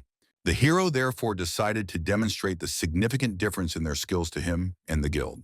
To eliminate any doubts about their cooperation, Kim suggested that Ali test him in a PvP match. The man accepted his proposal and quickly arranged a date for the test. The hero possessed sufficient information about her. He resolved to prepare thoroughly, as she was a person who could alter the course of the game. The boy met with Typhoon. The young man returned the wind shoes to him. A special skill could turn the tide of battle in his favor. Typhoon warned that only those of the wind class could wear such shoes. After that, Kim decided to inspect the items that were there. He had 4 pieces of equipment. Since the enemy was at the 30th level, the boy could completely block one attack. Following that, he went to Shin to borrow a sword. Having received the title of a heavenly demon, she was required to obtain some sort of good artifact. She presented a legendary sword that had been passed down to the heir of a heavenly demon. Kim had not expected the girl to possess such an item. It was one of the most powerful and well-known swords, ranking among the top 10 in the world. The following day, Kim proceeded to the player center for a battle. Typically, battles occurred on specific fields, but this time it was to be on the roof of a building. He understood that if players with strong physical abilities were to fight indoors, the building could sustain severe damage. The boy sensed a complete lack of understanding of battle principles from the commanders. At this moment, L approached the hero. The gold priest Gongjin was also in attendance. A player by the name of Ji questioned why the boy had chosen to fight in a private setting. Kim clarified that he did not desire unnecessary fame. Jai expressed her belief that the boy would be utterly defeated. She also added that should Kim lose to a member of her guild, they would all celebrate together in the evening. Kim knew that the girl could potentially be his first opponent. The eye of perception detected an energy of seduction. Kim therefore employed a reflective gaze. The boy asked what his reward would be if he won the battle. Ji consented to grant any of his wishes. The hero therefore decided to request the decomposition water, which could be created by individuals of a poison-related class. Following this, Kim warned the head that he was displeased with the girl's test. By this action, he could cease his cooperation with the guild. Kim harbored a hope that the fight would conclude fairly and honestly. Ben appeared before the young man. It was therefore time to demonstrate the limitations of their world. Ben's primary weapon was a spear. Kim did not possess a main weapon. The entire battle plan had been prearranged, so Kim adapted it as the situation unfolded. The hero resolved to begin the game. He proposed a deal to his opponent. The young man declared he would not move from his current spot, thus being unable to evade the first attack. L could not comprehend what was happening. The young man decided to remain stationary and await his opponent's assault. Ben felt a sense of confusion. Kim was determined to convince everyone present that he could defeat Ben by a significant margin. Ben therefore decided to launch the first strike. He was, however, unsuccessful in harming the young man. It was the effect of his equipment set that allowed Kim to block the blow. The utility and value of an item could change entirely based on its method of use. L understood that this would be more than just a simple fight. Kim believed that if the shield recognized the value of new tactics and began to act, it would influence the other players. At that moment, the guard saw the picture the boys had created. As his next step, the hero decided to use the sword. He was able to completely read Ben's movements. Kim adeptly resisted the opponent's assault. Ji was captivated by the boy's prowess. She felt certain that if Kim wished it, he could eliminate all of them. Ben argued that the victory was unfair due to the difference in their equipment. Ella challenged the boy's opinion. Kim's team members were then transported to the roof of the building. They instantly knew that the hero was capable of winning the battle. L, however, suggested a rematch. Kim issued a challenge for a guild versus guild battle. The Guardians consented to this proposal. Everyone was moved to the designated area. The number of players was 6 on each side. The opposing side had been on alert since the announcement of the hidden fragment. Kim asked the teams if they were prepared for battle and then proceeded to assign roles. Each of the players fought their opponents with ease. All of them possessed some degree of experience in such confrontations. Kim was confident that victory would be theirs. Force was also used by the elf against the main character. Kim, however, could handle it with ease. The opponents were baffled as to how Kim could so easily resist magic. The team organized their forces and formulated a strategy based on Han Seok's analysis. The disparity in their skills, however, was immense. Everyone fought with dignity in this battle. Kim warned the leader that this day was his final opportunity to agree to a fair deal. L came to the realization that Kim could see into the future. He therefore decided to concede defeat. Sun inquired about the outcome of the battle. Ella was astonished by the hero's strength, and he was smart, much stronger than they had anticipated. His analytical skills were far superior, so Kim was declared the winner. Sun believed that Kim had showcased his skill, secured benefits, and chosen the path of power over the stronger opponent. Meanwhile, the team members knew they had only managed to win thanks to Kim's help. Kim completed the hidden fragment and was granted a reward. It was an honorary title, bestowed upon someone who conquers a new area and achieves the first victory there. Suddenly, G materialized before the boy. Since he had already acquired the decomposition water, he could not understand why she had come. Holding out a letter, the girl explained it had been given by the guild head. The letter contained 2 checks, each for 2 million. It was the first time the woman had seen someone not react to receiving such a large sum, so she invited the boy on a date. G was well known for her scandalous involvement with famous players. Kim therefore declined her offer. He also asked her to inform the head to contact him if a body, completely covered in black, was discovered in the northern region. Kang had a bad feeling about that girl. Kim informed his sister that they had 2 days to rest. After some time, the hero once again gathered the entire team at the cafe. On that day, he suggested they venture together to the building across from the duplex. They held the right of first entry into that location. In the near future, that place was set to transform into a dungeon, making it necessary to scout the situation. All the people would die, so Kim decided to issue a warning to everyone through the shield. Additionally, the young man wanted to go on a trip with his team members the following day. The hero advised everyone to stock up on food and items that provided resistance to poison. A corpse, rotted completely black, had been discovered on the island of Mewadu. At this moment, the hero's sister called him. She informed him that Heck Jim was standing in front of their house. Kim relayed everything to the team. They all proceeded to the hero's house together. Approaching closer, they observed a large number of police officers. Journalists and local residents had also appeared. Kim instructed Sue to handle the journalists.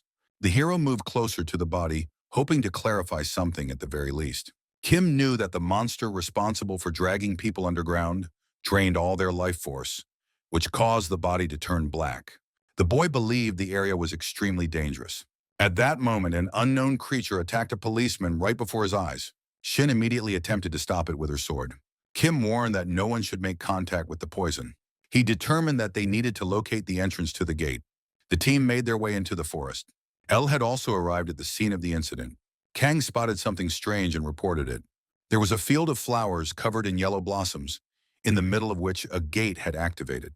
A caterpillar lay motionless in one spot, identical to the one that had appeared on Mewadu Island. Shin struck it with her sword, destroying it. The gate to the Scolopendra cave appeared before the team members. L believed the entrance needed to be controlled to prevent it from opening. It was better for them to get rid of the changes, so they decided to assemble the guild members and monitor the situation. Kim could not understand why the gate to the cave had opened in that specific location. The hero decided to take one of the team members with him. Upon entering, Tim warned that he was afraid of insects. The hero cautioned him not to show doubt as the monsters reacted to one's voice. To clean the cave, a master of the fire type was required, which was why they had brought Tim. The boy understood they needed to be mindful of Scolopendra. After walking a bit further, they came across numerous corpses. At this moment, an unknown figure behind the boy lifted him by the neck. In that instant, Kim had not even sensed his approach. Celine relayed that the system had recognized him. It was the Demon King Il. Kim felt certain he could die right there if he made a mistake. His opponent, however, was not one to kill without reason. Il remarked that the hero was quite intelligent. Kim had known for a long time that he would soon meet him. Il was an individual who followed the path of power and domination. Since the hero had piqued the monster's curiosity, he would have to pay a high price for it. Kim, however, was a sign of the answer to all his questions. He understood that the boy had been preparing for their meeting for a long time. Since many guardians favored him, the monster warned him not to be too trusting. It turned out that Darren had stolen a particular item from the monster. Il cautioned the boy to try his best to survive in that place. Following this, Kim saw the monster vanish, but the situation had somehow transformed. He no longer sensed the scolopendra. Behind him, however, he saw something much larger. It was a predatory tree that was devouring a pearl scolopendra. Kim knew that a battle was unavoidable. He was also certain he could not handle it alone. Meanwhile, Tim was trying to locate Kim. He decided to use chimera oil in an effort to save his mentor. After the attack, he saw an incredibly strong fire in front of him. In the midst of the smoke, Tim spotted Kim. Together, the boys were able to defeat the monster. Tim understood that by this method, the hero himself could have died. The young man's strategy, however, had worked. Although the hunt for the tree was successful, the pearl scolopendra did not appear. The boys therefore decided to search for the clearing crystal. The system announced that an unknown observer had offered privileges for the hero. The young man then recalled that he had stolen an item from the Demon King for free. He decided to examine what it was. It was a fusion stone, possessing the ability to merge an item's capabilities with the player's body. It was such a rare item that its value was beyond monetary description. Kim understood precisely what his privileges were for. He told the administrator that she should use the privileges to open a mid-level store. Celine did not think this location was suitable for such a purpose. The hero, however, needed to use the fusion stone. Not all items, however, were compatible with fusion. The most likely candidate was accessory-type equipment. Taking the wedding ring, the hero decided to reinforce it 3 times. The system announced the successful enhancement of Legolas's wedding ring. The special function was usable only once, but it was extremely useful. Unlike in the past when Kim was powerless, this time he was confident that everything would succeed. He felt an alien energy permeate his body. Tim was astounded by the hero's strength. As a result of the successful fusion, the item's skill had transformed into the player's own skill. The sweeping crystal was thus destroyed. The gate was secured without any losses. The heroes only lamented that he had not captured the pearl scolopendra. Darren brought the boy the centipede pearl, which was a required item in the Uplex dungeon. Preparations for the Uplex dungeon were nearly finished. All the necessary items had been gathered, and Il was to handle the remainder. Meanwhile, Sun believed they should shut down the Uplex in the modern department store. By heeding Kim's advice, it should yield them a significant profit. Immediately after the cave cleaning, Kim had reported incredible information. In 2 days' time, the Uplex was scheduled to transform into a dungeon. Kim warned that it would all begin with gas leaks, minor earthquakes, or a swarm of ants in that location. Il persuaded the chairman that if the hero were to deceive them, they would be able to exert influence over him. This would allow them to cultivate the image of a company that prioritizes people's safety. Chairman Sun therefore decided to forge a more trusting relationship with the hero. Song thought that Il had developed very rapidly after his meeting with Kim. After that, he inquired about the guild's plan in the event the dungeon appeared. Meanwhile, Kim knew there was 1 day remaining before the dungeon's appearance. The future could once again change for him. He wanted, however, to prevent losses while it was still possible. The morning of September 29th came. Kim was unaware of the exact time, but this was precisely how it occurred in his prophetic dream. The construction work had been halted. Ji saw that players from the Shield were also approaching the building. She was confident, however, that her team would manage the cleaning. Suddenly, the Uplex began to transform into a dungeon. Kim knew this would be a challenging raid, but he had prepared for it thoroughly. The system reported that no living individuals were detected inside. The dungeon's very structure was formed by absorbing living people, placing the city's inhabitants in danger. Kim shouted that they had to be the first ones inside. They entered as swiftly as possible, but the people nearby were already being pulled in. Ji was also pulled inside.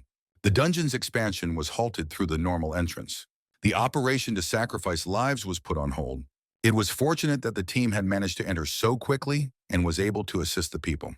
Ji also expressed her gratitude to the young man for his help. The young man, however, believed this was unnecessary and that he had only done what was required of him. They were thus able to prevent any casualties, but there was no time to relax. Time, after all, was ticking by the minute. The hero instructed Sue to keep Gongjin silent for 5 minutes. Kim advised the girl not to be surprised, as monsters were about to appear soon. She needed to be extremely quiet. The hero warned that no one should move and that everyone must cover their eyes and ears. Everyone had to remain perfectly still, lest they be eaten. Now it was every person for themselves. Kim hoped that everyone would survive, but their time was nearly up. When the time expired, large black dogs appeared before them. The pressure they exerted was so intense that no one could ascertain their level. Kim decided he would fight them himself. The boy knew that angering them could result in everyone's death. He therefore decided to act in accordance with the plan. The meat of a black bull assisted him in this endeavor. The black dogs were monsters that the team would never be able to defeat at their current levels. He therefore decided to employ other methods. The monsters made no attempt to attack. The young man guessed that they were content simply for the sake of the food. The first individual to successfully employ this strategy was Lao Yu. One could not rush so as not to be eaten. Only the boss remained. Kim approached the dogs and stood directly in front of them. At that moment, everyone witnessed one of the dogs bite the young man on the head. Shin contemplated how to assist the hero. Suddenly, however, the dog released Kim. The animal started to heed the young man's commands. Celine wondered if the young man possessed some special knowledge or even taming skills. Kim, however, had simply utilized his dog's instinct. The administrator could not fathom how the heroes had managed to tame the monsters. He simply saw it as a method for survival. Kim saw what was necessary to reach the second floor. The young man understood that even knowing the strategy would be useless without a heart of steel. The system reported a hidden fragment of bloodless sweep. The Whispering Devils suggested they find Charles's master. Meanwhile, the team inquired if everything was all right with the group. Kim reported that a related task had appeared and proposed they complete it. Everyone voiced their support for him. They decided to proceed with the plan and ascended to the second floor. Gong Jin had just regained his senses when the situation was resolved. Since the young man had a fear of dogs from a childhood trauma, Kim had decided to leave him unconscious. The hero left the other people on the first floor until the dungeon was secured.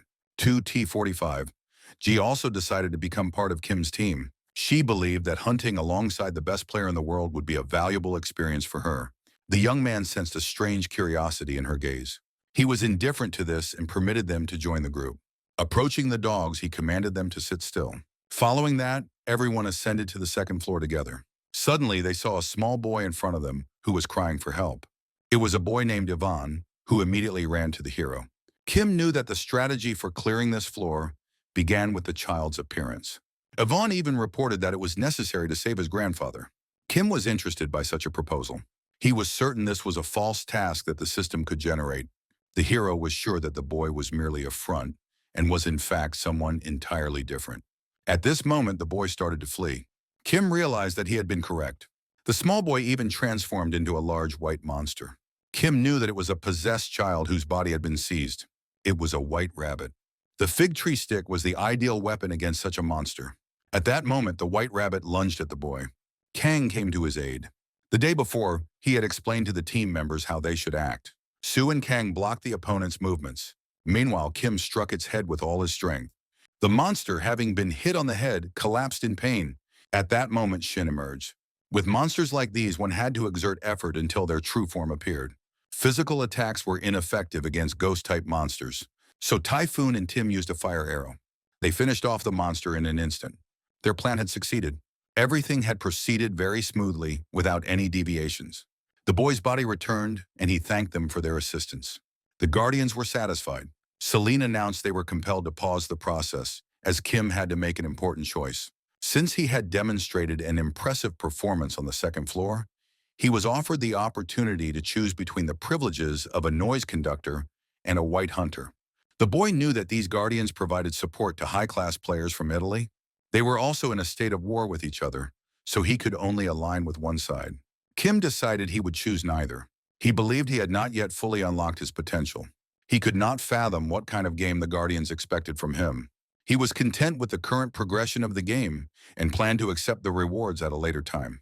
In the future, he intended to display a more interesting game, so the privileges could wait. She reported that the Guardians had decided to grant him special privileges without any prerequisites. Ji believed that everything always went smoothly with the young man. Suddenly, everyone saw the passage to the third floor. Kim held out an item from the Scolopendra cave and instructed everyone to take one before ascending. It provided resistance to poisons. Kim warned everyone to follow his lead. The young man also added that there would be no hunting, and they should proceed without the guards. The young man warned that if anyone attacked them during the process, they should absorb the blow and ignore it. In this way, no one would die.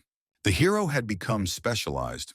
Since Kim was the most powerful player, even Ji decided to follow him. The third floor of the Uplex dungeon was saturated with poisonous smoke. Their poison resistance was significantly enhanced by the prepared Scolopendra pearls. The search for the crystal needed to be finished while the effect remained active. A group of poisonous snakes were the most formidable creatures on the third floor. Kim had intended to pass through with the aid of a potion, but then he decided to ask for help. The young man ordered the chipmunk to create a diversion for the snakes. While it was needlessly distracting them, the teams could advance further. Kim was certain the chipmunk could easily escape from the poisonous monsters. They were thus able to take a shorter route, avoid a fight, and reach the crystal. Immediately after, a transition to the fourth floor was supposed to appear. Kim decided it was time to regroup. The dungeon's fourth floor closely resembled a department store. Kim reported that he did not sense any monsters there. They decided to separate to find clues and exit the area as quickly as possible. The players needed to locate a hidden clue that Kim already knew about. It was a store that contained a strategy for passage. Upon entering, he saw Noah. He was the final figure required to complete the dungeon. The character's defining feature was a level that made it impossible to defeat him. Kim therefore understood that he needed to negotiate with him rather than fight.